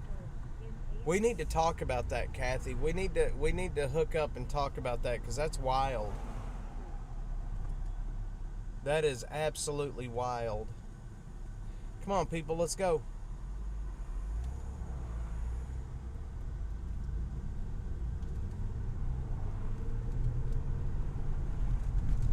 Medic 13. Party for psychiatric 9070 research. So it is, what is this? Is that for last month or this month? We're at the 16th of August. So is that for... Medic 12, Mancom South, you're going to be on fire. Is that for this month? So 16 days, 41 deaths, and 8 suicides? ZF big meaning that's a huge number.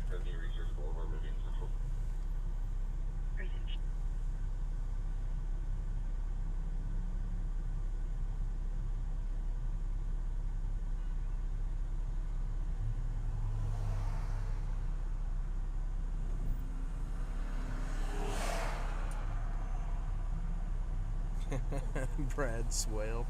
Oh, I love Brad. Jesus Christ. I'm going to post about that. 2205 at 7310 East Riverside Drive. Engine 35. All in AFD. That is one party to show into 20 from Hamilton. Engine 7310 East Riverside Drive.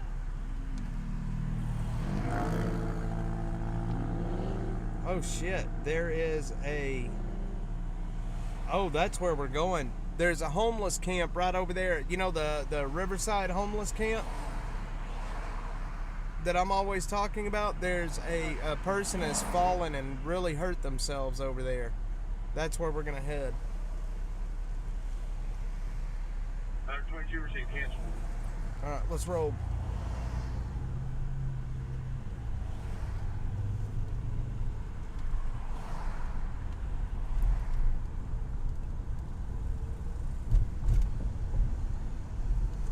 Medic 30, engine That's so many people. Kathy, I'm gonna send you a message when the stream is over. I wanna make sure I know what I'm talking about before I talk about this publicly, but this needs to be talked about publicly. That's a lot of people. Be aware of the bee swarm at the neighbor's house on the other side. Oh my gosh. Joe's back.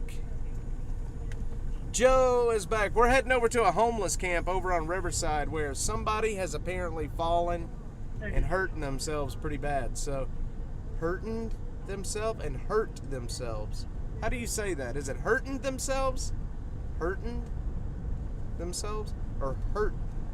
We're headed over to Riverside where someone has hurt themselves, not hurting themselves. Man, I sound like a redneck. I blame my mother. Talking like a redneck on the stream tonight. A lot of people used to make fun of my accent when I very first started making videos. Hey, we're good, Kathy. Tomorrow I'm going to be on a stream. Not Austin After Dark, but it's day stream. Yes, you are. Are you code 4? I'll get a print of all of them and send it to you. That would be awesome. It is hurt. Why did I say hurting? I blame my mother. Killer Carla's got me talking like a redneck. Y'all think I talk like a redneck? Y'all should hear wait till my mom. Oh my God. When my mom is on one of these streams, when she comes down here, y'all ain't got any idea about redneck. My mom is country. My mom is country.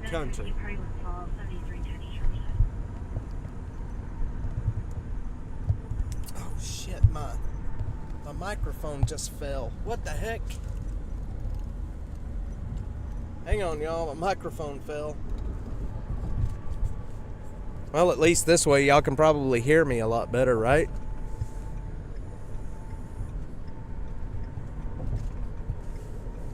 Hang on, I gotta put my mic back up. It fell. But you know what? With it, since it did fall, I can talk to you guys like in a normal studio.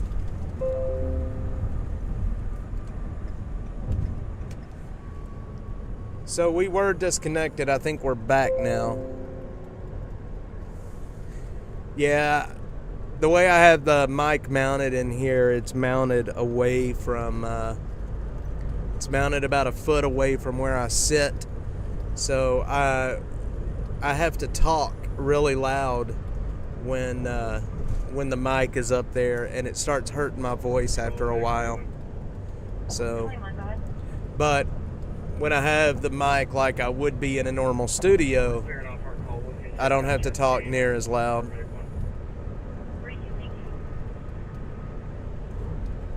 It does start hurting my voice though after a while, talking so loud. Alright, we're about to pull up over here off of Riverside Drive. Like I was just saying, there is a homeless camp that I've covered quite a bit, and they have had a fall. So we're going to go check it out and see what's happening. and I need to get gas. So I'm glad there's a gas station right there. So the water tower camp is coming down, y'all. There was a lot happening there last night. I didn't tell anybody this on publicly on a post, but there was a manhunt that went off into that homeless camp. This was last night.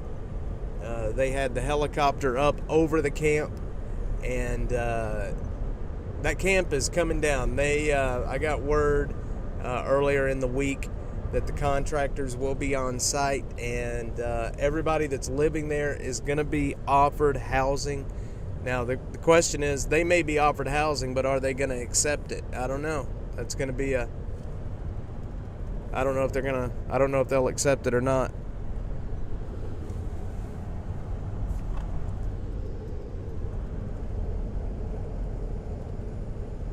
I would say probably not. As soon as we stop up here, I got to get my mic put back up. It fell. Does it sound any different? Does it sound any better? Or should I just get a better quality mic? Oh man, check out that airplane. Hang on.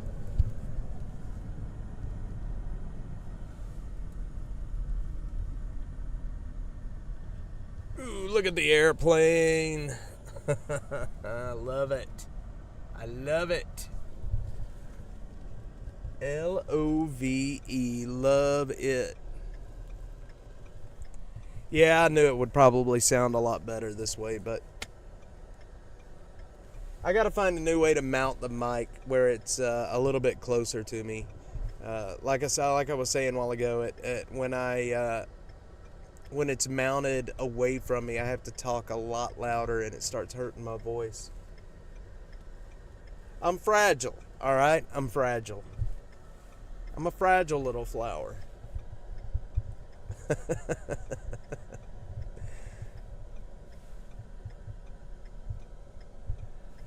I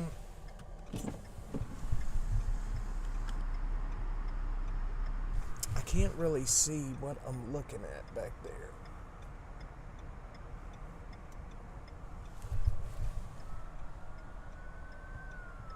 Oh, here they come behind us. Shit. Wait a minute. I don't know what to do. Go, guys. Go, dude, move.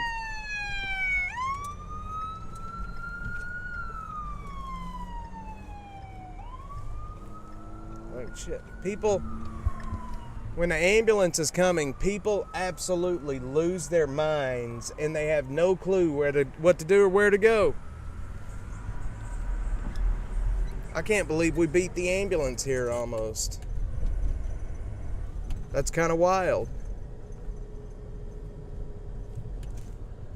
So this isn't at the homeless camp. It is at... Man, look at all the smoke this guy's putting out, y'all. Holy shit, that stinks. That smells bad.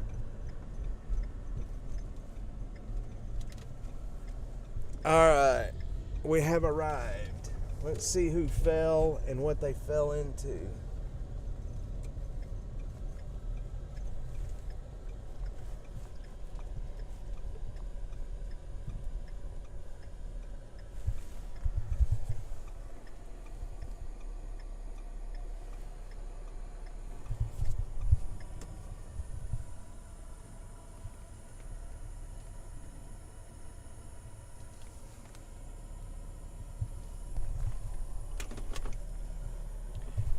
Yes, we do have emissions in Travis County.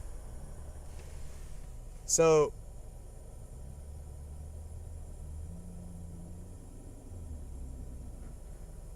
somebody fell here, apparently, but I don't think I'm not sure what the ambulance is doing. 904 from Mac 21.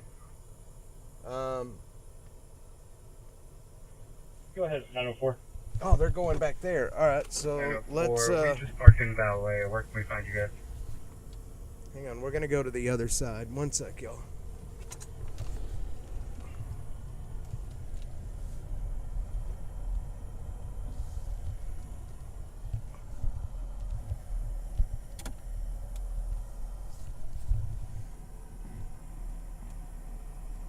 Oh man, there's somebody on the ground right there.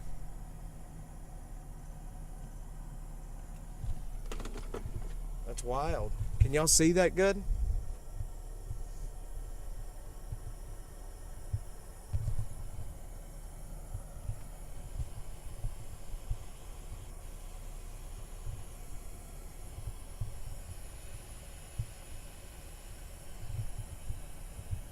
Medic 1 party for fall, Brompton at Ramble. And there's another fall too. And there goes a cop. Hang on, I gotta remount this microphone. AFD box 3611 at 7707 South Interstate Highway 35, service 045.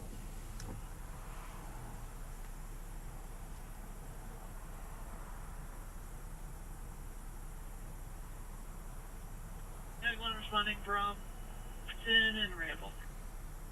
I think Racing Mag 1, that comes south. they've got the person standing up. No, they don't. Well, maybe they do. No, maybe they don't.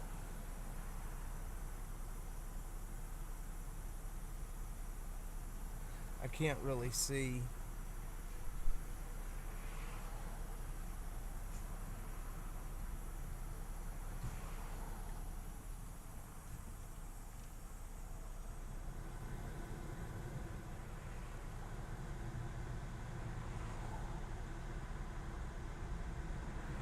Spade, what's up, brother? Thanks for being on here. 17, go ahead. I do appreciate it. From 17, Trooper 1 to be riding in with Medic 17. We're splitting crew. One of the 17 medics is going to be driving Trooper, correction, Trooper 1 to Denver. Yes, EMS is here. EMS and fire both are here. The person was laying on the concrete. I don't know if they're actually laying on the concrete right now. Let's see if we can zoom in a little more. 942, party 2, poisoning 7707 South. Poisoning, that doesn't sound good. Oh, Spade, I'm sorry. I can't, I don't see your, the way I had the chat set up, I don't see the, I don't see profile pictures that well. It's about the size of a, I mean, like, I don't know, the profile pictures are very small. Party for fall 410 rolling green.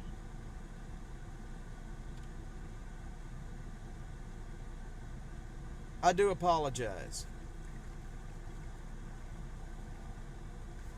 Sincerely.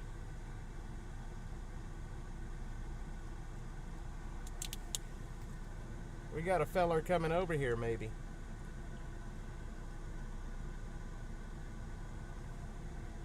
Person is on the stretcher.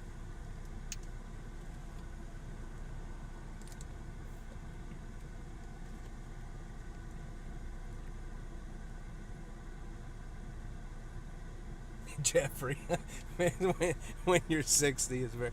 Yep, I'm not 60 yet, but I do have bad ojos. My eyes are not good. All right, we're gonna head back right now to. Trying to think here where we should go. Let's go back to. We're gonna go back to. Yeah, I pray so too. We're gonna go back to where that cop was just blowing smoke and running to this call. We're gonna go see if we can figure out what's happening back behind us.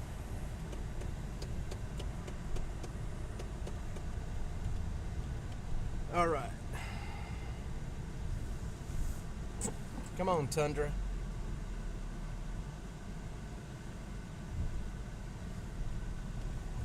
So right in front of us is the Riverside homeless camp.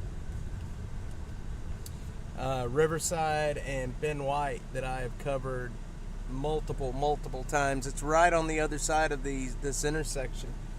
The people that were living in that camp they've all been offered housing, and they are closing this camp down.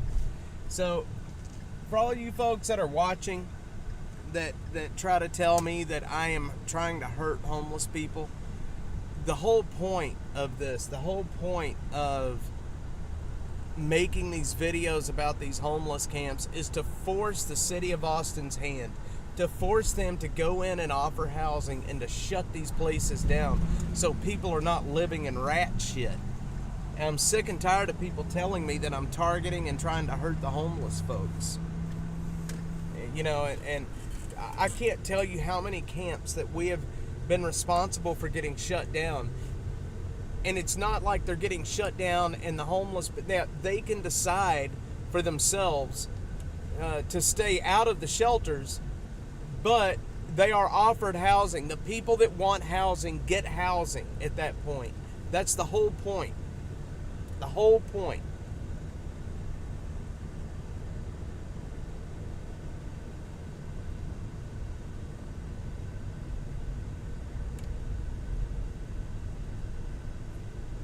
Uh-oh. Y'all, I think I got a camera going out. Oh, no, please don't tell me. Oh, do y'all see that big black splotch in the middle of my camera? Son of a gun. That's an expensive camera, and it's broke. That camera just broke. Do y'all see that big splotch right up in the upper left-hand corner? Gosh dog it. That makes me so sad that that camera's breaking.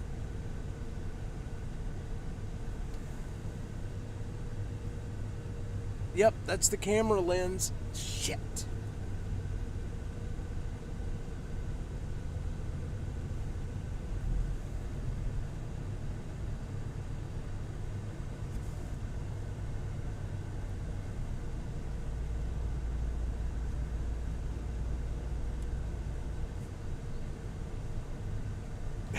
Sucks, man.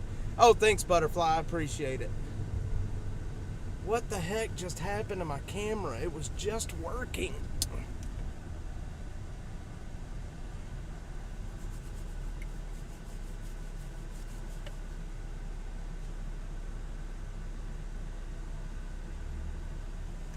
Here, let me reset it and see if that fixed anything.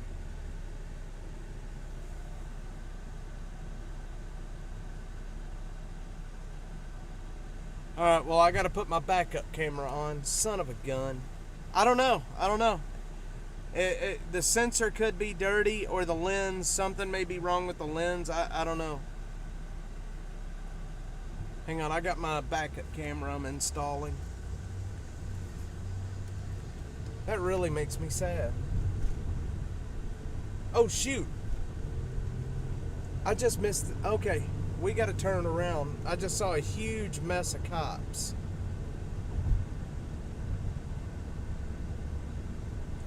Where are we at? That was Montopolis. Engine 15, engine 5, traffic entry in AFD box 505, F 6000, 1610, FM 969. Okay, we're going to turn on to Alvin Devane Boulevard. This is a street. I can't tell you what's on this street, but if anybody knows what's on this street, you know what I'm driving by right now, but I can't tell you what it is. I'm not going to dox that channel. It's a very big channel that everybody knows about. Let me put it that way. Very, very big channel. Alright, so we're going back to Montopolis where I just saw a huge bunch of cops. And while we were at that fall, there was two APD units that flew by with their, as Joe, my son, calls them, the cherries and berries. The cherries and berries. Butterflies here. What's up, Butterfly? I got the butterflies in the house. You guys are my cops. Y'all are my cops in here.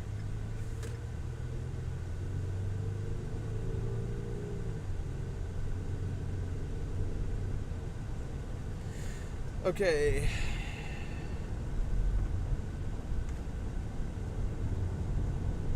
Okay, let me check my camera. I just got the new camera put up. Alright. Yep, it was the camera. Damn it, man. That's my new camera. The newest camera I got, and it's going out. Son of a biscuit eater.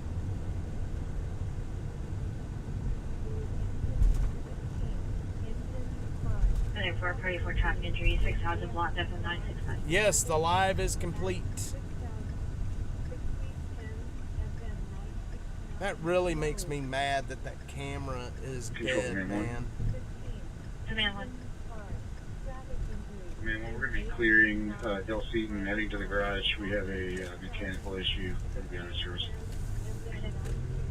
Okay, so right on the other side of this bridge, there is...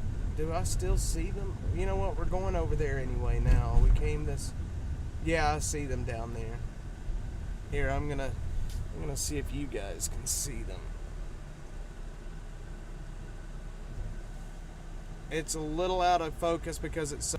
Respond at 6,000 block of FN. Okay, under the bridge, guys. Appreciate power come north. Under the bridge.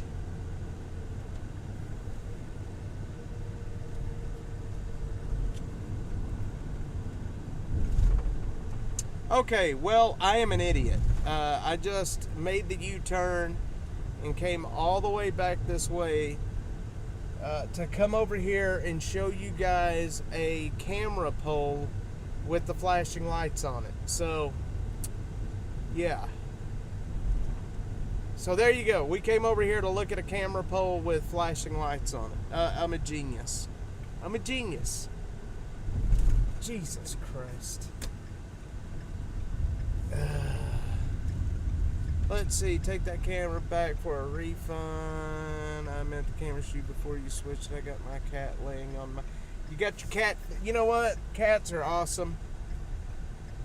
We had cats. We had a cat not long ago, but now we have a Chiweenie dog. She's like a half Chihuahua, half weenie dog. I'm back again. Sorry, I was watching Grand Thumb. Grand Thumb is an awesome guy. I would love to get to work with him at some point.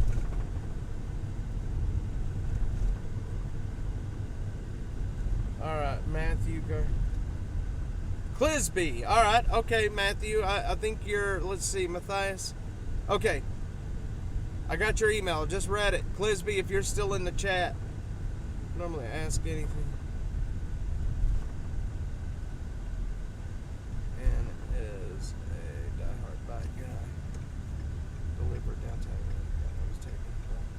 Dispatch, Mission 25.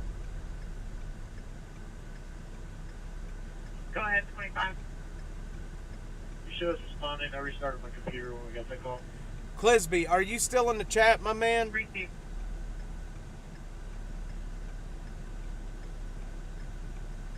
Could you get Clisby, I don't know if you're still in the chat. If not, I will email back. But I will tell you, if you are still in the chat, without divulging what you just emailed me, yes, tomorrow I will very much go take a look in the camps down there for you. 100%. We're actually getting pretty good at finding these things. About finding, these stolen. We're getting pretty good at it. So, I will definitely, if you can get me a picture or at least a make and model, I will 100% try to find it. 100%.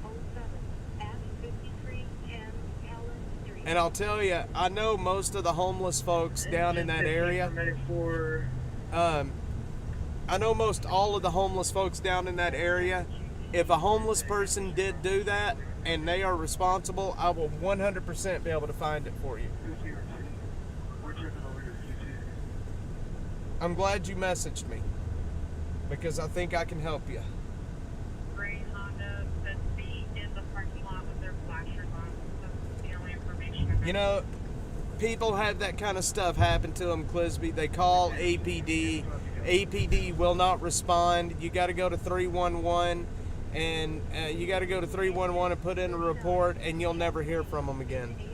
It is absolutely crazy, the state of our public safety in this city.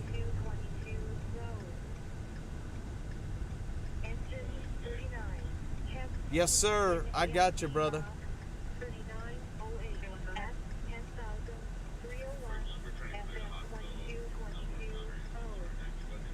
Yep, I get it, man. I'm telling you, it's sad. I will do everything I can to see if we can find it for you. Someone arrested, offense date, accidental drug overdose, deceased person.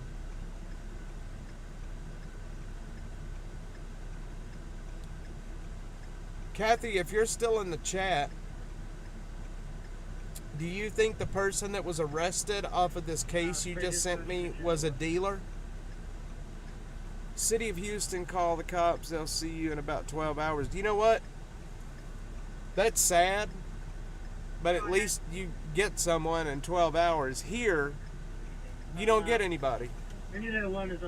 Honest to God, I could call 911 right now, and they are going to ask me a question. They're going to ask me if my life is in danger. If my life is not actively in danger, they put that call on the back burner. You may or may not get somebody to respond by, Monday or Tuesday. And that's just how it is here. If something is stolen, they will tell you to call 311, or they will tell you to go online and put a report in online. You will not talk to an officer.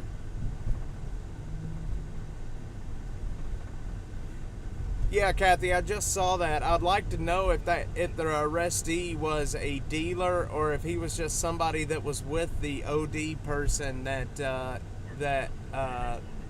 if he was just with the OD person and may have been carrying something. And yes, facts, 100% facts. It's a shame.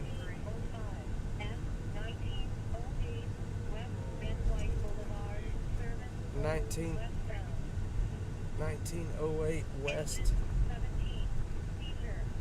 Okay, we're not going to a seizure. Dang it, I just rubbed the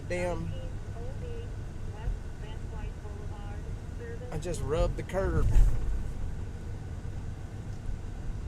Still waiting 2 years. You know what? That's so sad, man. We're out here. We all work incredibly hard.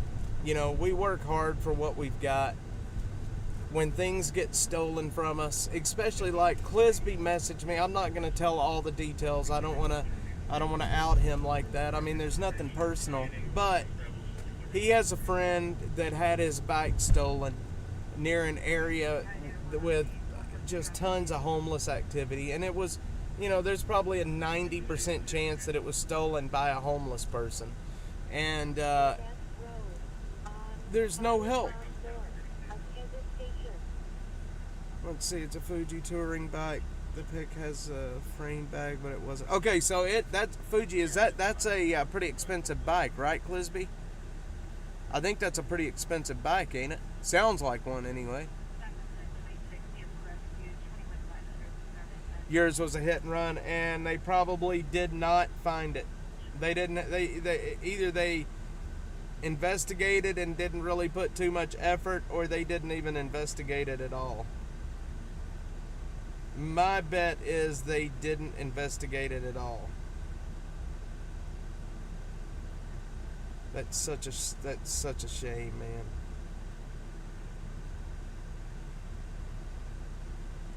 Well, I'm gonna do my best to find the bike for him. I'm looking at a picture of what that kind of bike looks like, and I think we can. Like I said, if it's in a camp or if a homeless person in the area is responsible for it, I know them down there, we'll be able to find it. It says horse, kind of expensive, but it's all he's got. Well, like I said, man, I feel for this guy. Please let him know that we're going to look. I'm going to look this weekend. We'll do everything we can to find it. That area is bad for theft. It's one of the worst areas in Austin for that kind of stuff. And it's because there's so much homeless there. You know, they have that area back over there that's that neighborhood that Sunrise and Joslyn Elementary is in. That neighborhood is at a boiling point because the homeless, you know, they congregate in that area and then they spread out in the neighborhoods and steal. They just steal. That's what they do. Here's the law they need to change if you find your stuff in a pawn shop, like I did. All the cops, they said I have to buy my stuff back. We can see the pawn ticket. No. Wow, so you found your stuff in a pawn shop and they wanted you to pay for it. Are you serious? Bro, that would piss me the freak off, man. I don't think I would be paying for it. If my stuff was stolen and somebody pawned it, that's on the pawn shop for buying stolen goods, man.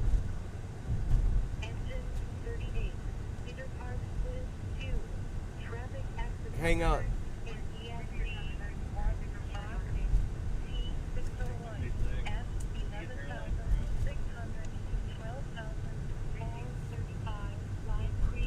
Ride Creek Road. Jeffrey, I'm going to tell you right now, that's teetotal bullshit, man. Okay, so we're going to head up towards Cedar Park. 26 copy. We have a small alert on approximately 30-year-old male. Is underneath the vehicle. GPS less than 13. I'm trying to hear what's happening. We're going to head up towards Cedar Park because I think they have... trauma activation, 30-year-old male under the vehicle, GPS less than 13. There's a... Holy shit, they've got a guy that's been ran over. He's under the vehicle. That's up at... Hang on. Let me see where this is at. District 421, 500, Thurman Bend. Okay, vehicle rescue. Yep, it's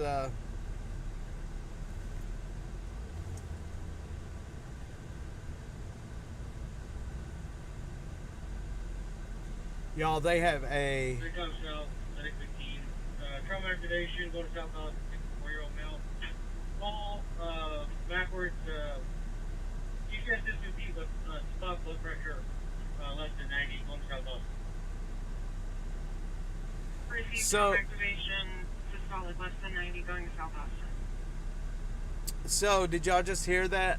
The place, the fall that we were just at.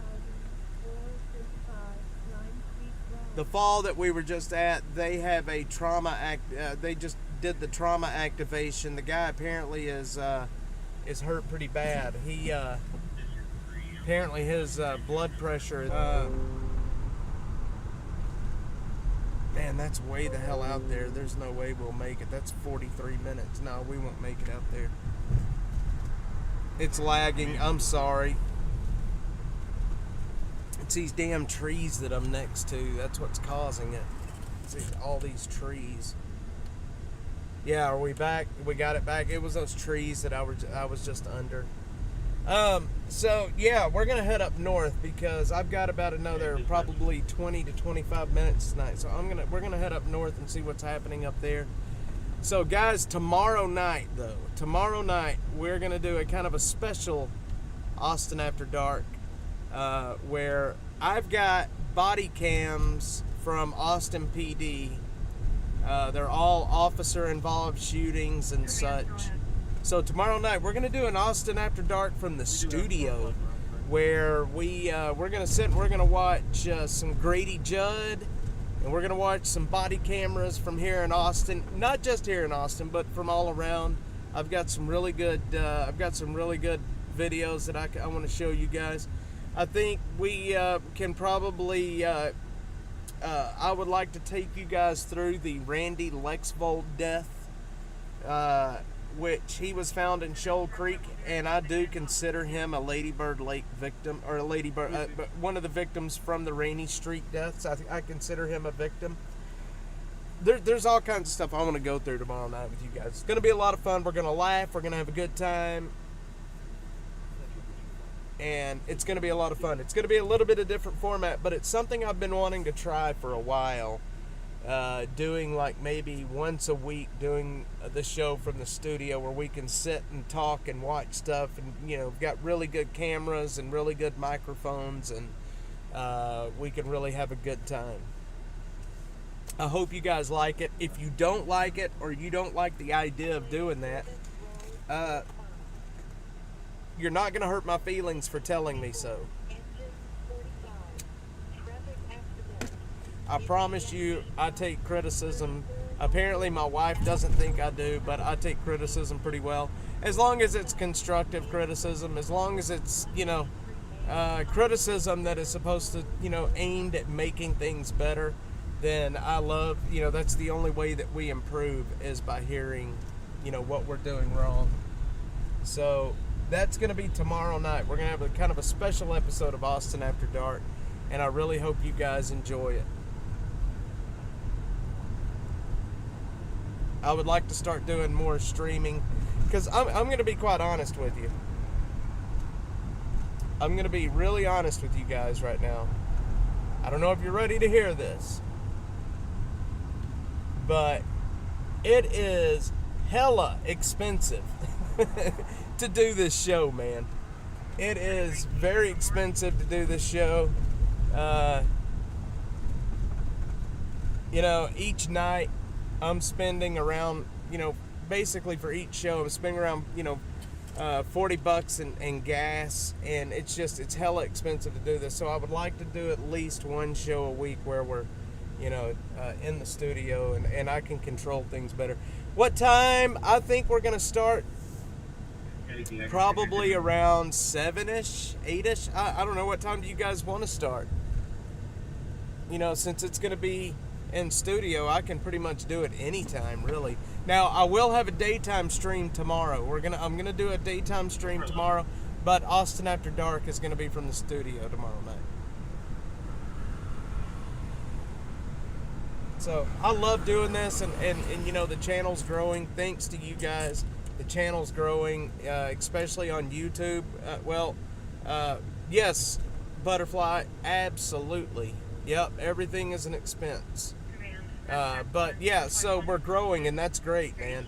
I have went up, so my watch time is up over the last 2 weeks, like over 1,000% watch time is up. I have like 2,358 hours watched in the last week. I do too, MB. And you know what?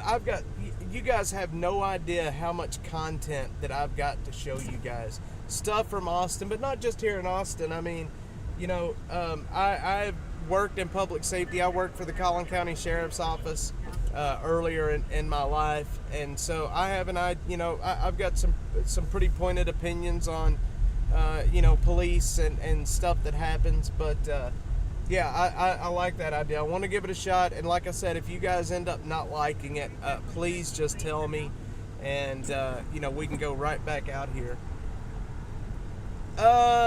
If I'm doing 2 shows, if I'm doing the Streets of Austin and Austin After Dark, yeah, it runs about $100 for a day, right around there. Now, when I'm doing, when I'm handing out water, and I'm streaming. Because there's a lot of times where I'm streaming, handing out water, and doing homeless camp filming. I mean, it could run anywhere between $150 and $200 a day. It is not cheap. I'm going to get this mic back down so I can talk to you guys. It's not cheap, and, but it's worth it. The channel's growing, we're helping people, and, it's good. We're helping a lot of people. Oh, MB, you're MAGA Mike. Okay, all right, MB. Now I know who you are. All right. I've got, some of the ideas, I will tell you guys some of the ideas that I have for, more of a regular in-studio type stream is, I've over the last year to 2 years, I have made so many connections in the true crime community with investigators and people on other shows. And I really want to start having guests on the stream with us. People like William Ramsey, people like Jack Smith. I know you guys know who Jack Smith is, yeah, Clisby, it is. So like I was saying that earlier, where I have the mic normally mounted, it's about a foot away from my mouth, which with a condenser mic that doesn't really work, but it is the only place that I can technically mount it in here. But I have a good setup at the house where we can make things happen. It's going to be really good, and we're going to have a lot of fun. William Ramsey, I had him on. So I tried to do an in-studio show last year, but this was before I had any audience at all, so it just really didn't work. And it was called, what was that show called? I think we were calling it A Dash of Crime, or A Dash Into Crime, or A Dash of Crime. I forget what we were calling it, but the pitch deck is still there. I have all of my media from that show that we tried to do last year. Yeah, it sounds good, huh? I didn't run a red light. What are you talking about? I'm on the freeway, man. Dash into Crime. That's what it was called. Yes, Dash into Crime. Cedar Park went to the 638. Appreciate it. Thanks. That was back before I moved the studio to the garage. I took over our dining room. I took over our dining room and made it a studio for a while.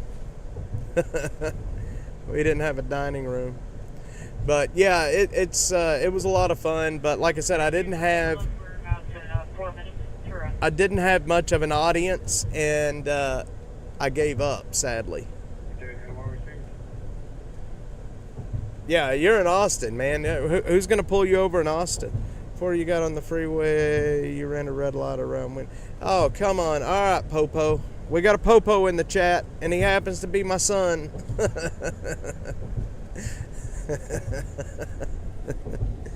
So, anyway, we're going to have a lot of fun with this, I think. I've got a lot of ideas for the future. I do like doing... I love doing the show from the road like this. It's a lot of fun to be out here, but it's just hella expensive. So I'm gonna have to find a balance. They need to find the yeah. Hey, look, you're in Austin. All right, when you're in Austin, you really don't have to worry about traffic tickets. I mean, you can drive pretty much however the hell you want to drive in this place. Ran over and then ran a red light.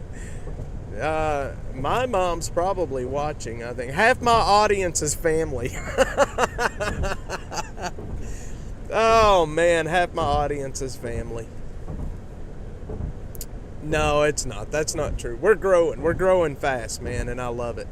I mean, I don't know how many people we have watching X and YouTube. It's so odd how when I very first started doing this, all of the chats came from X. And then now all the chats are from YouTube, so, but yeah, we have a lot of fun.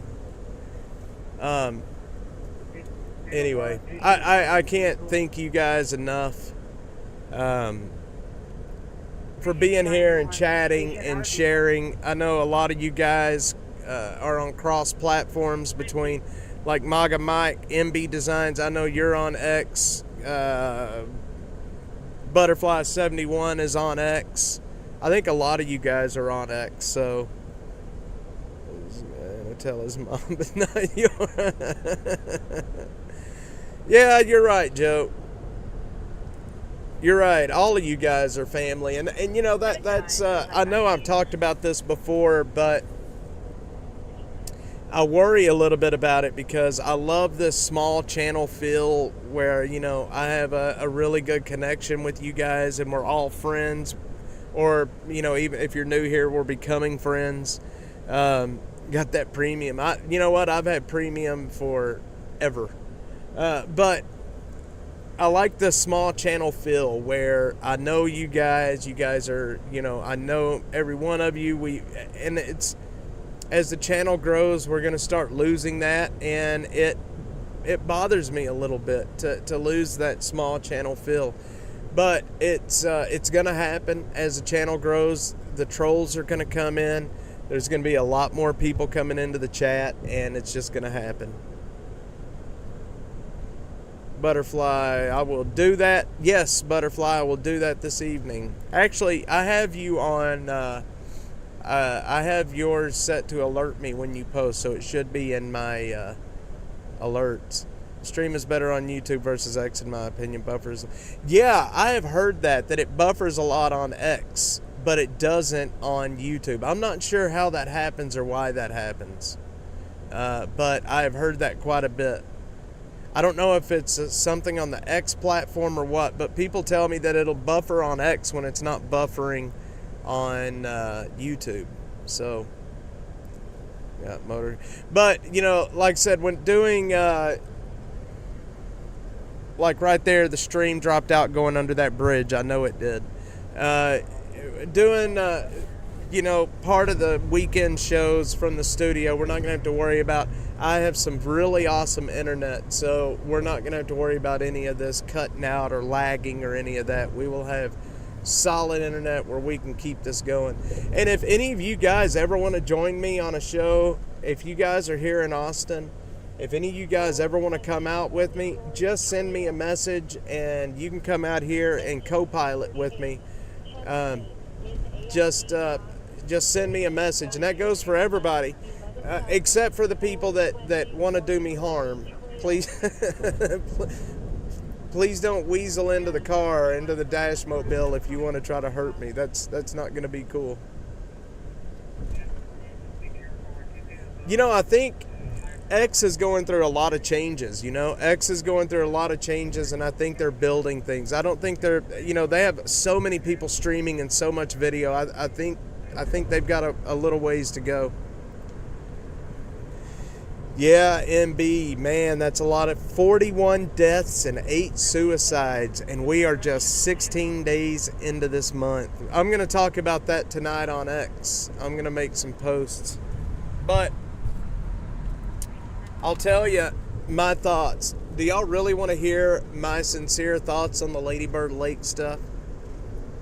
I want to tell you this. I want to be honest with everybody because I don't want to mislead anybody about my thoughts. I don't want to jump on a serial killer bandwagon just because it's good content. But if you guys want to hear my sincere opinion about it, I will be happy to tell you guys what I think.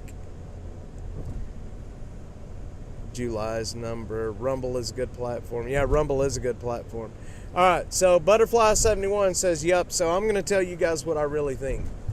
I think, honestly, if there is a serial killer or a killer doing these deaths at Lady Bird Lake, there is only a handful of deaths involved with it.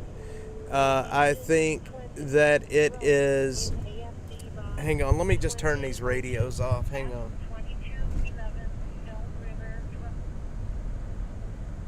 So, I think that if, and I say if, there is a serial killer... Look, I've been in this data for a year and a half now, almost 2 years. I've dug this data.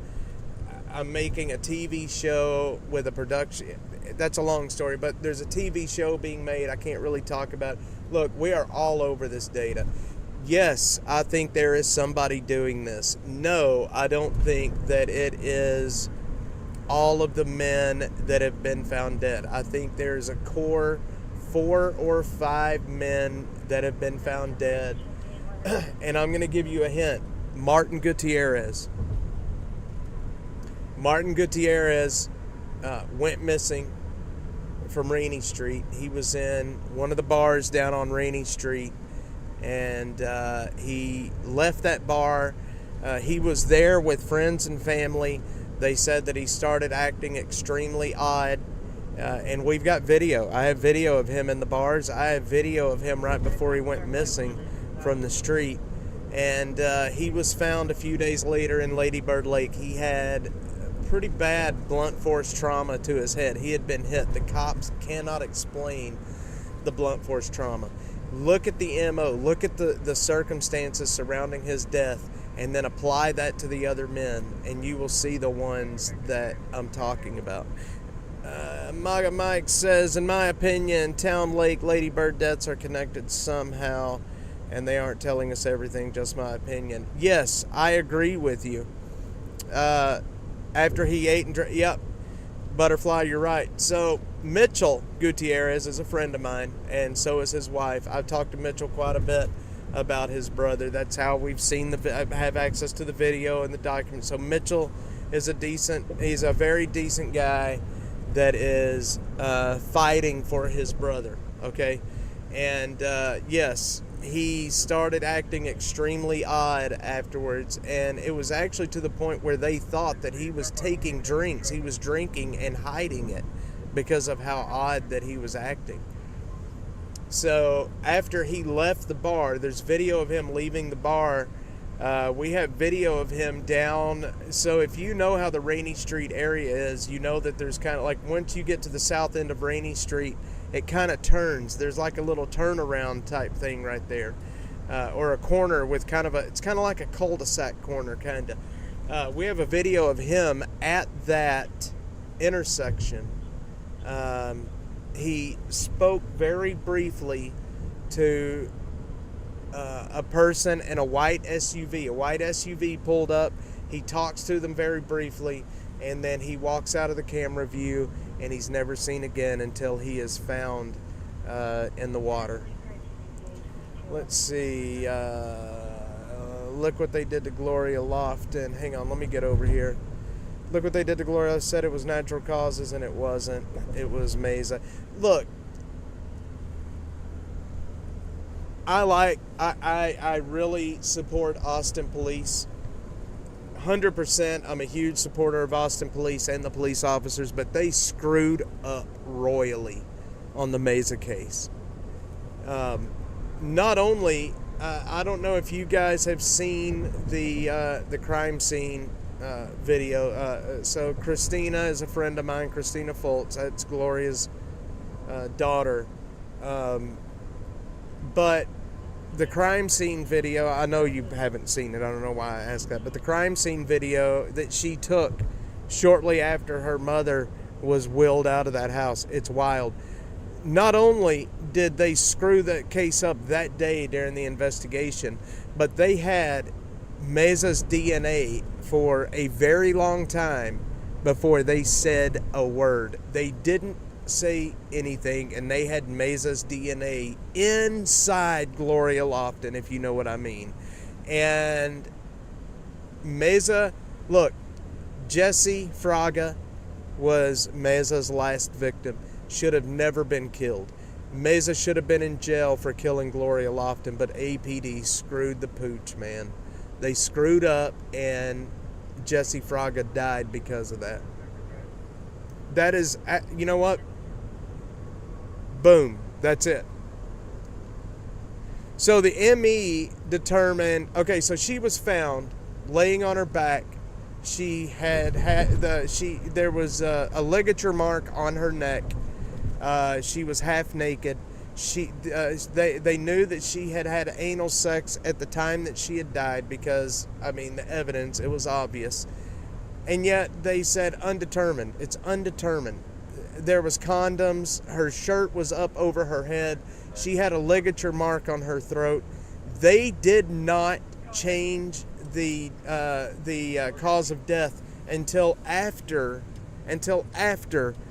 Raul Mesa called 311 and confessed. Until after that, even though they had his DNA inside her, but nobody knew it.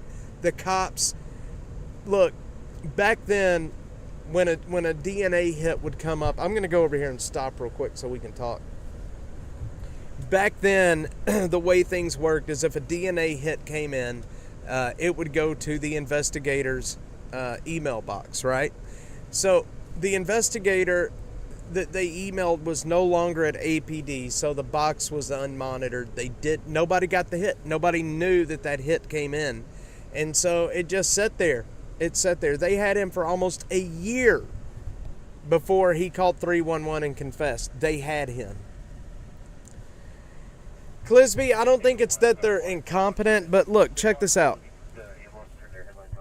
So, right now, here in Austin, there's a handful of homicide detectives. The problem is, hang on, I dropped my phone. The problem is we're so short on police officers. A lot of those homicide detectives are working the street as well, is what I hear.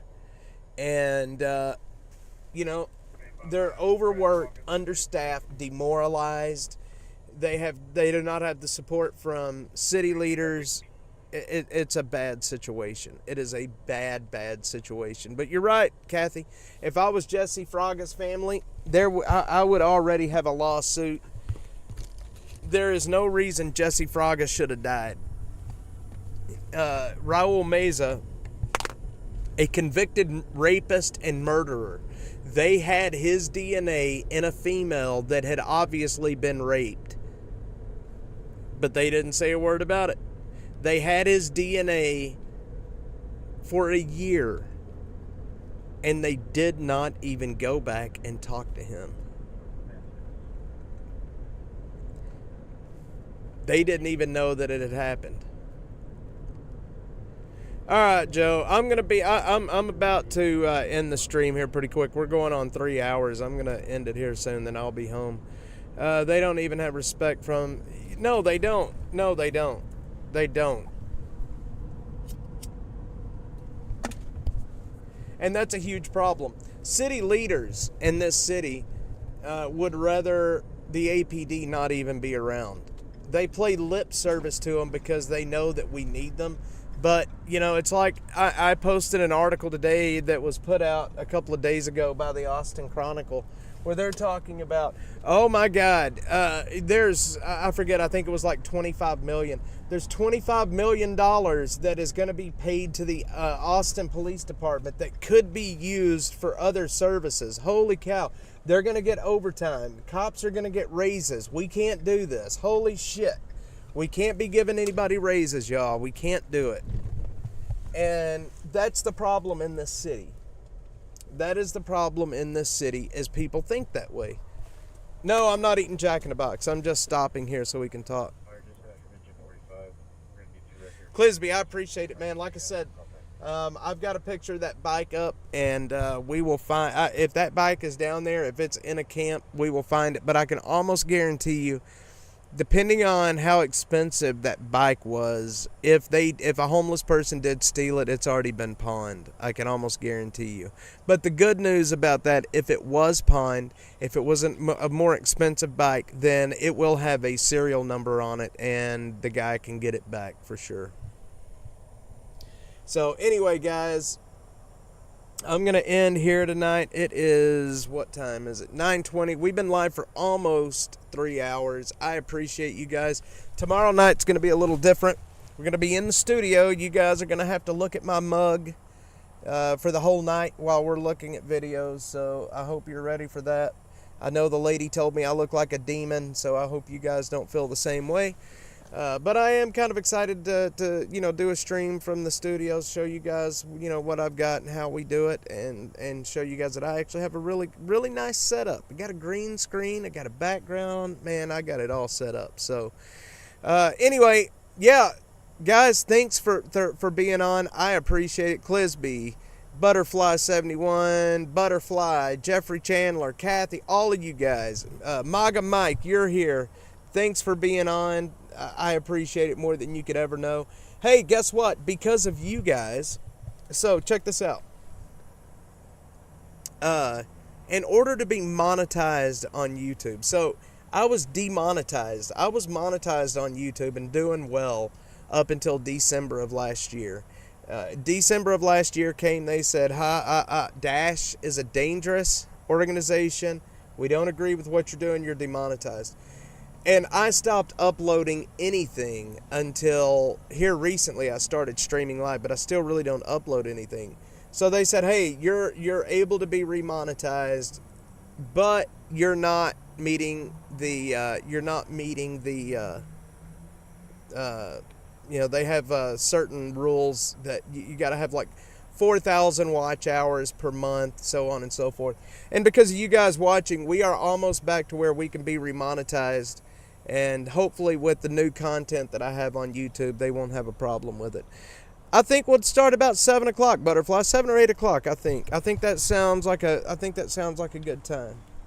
So, again, thanks guys. Thanks for being here. Thanks for watching. Thanks for sharing and liking. Really awesome. We're growing nice. And I will see you guys tomorrow morning, actually. We're going to do a day stream and then a night stream. Y'all have a good night.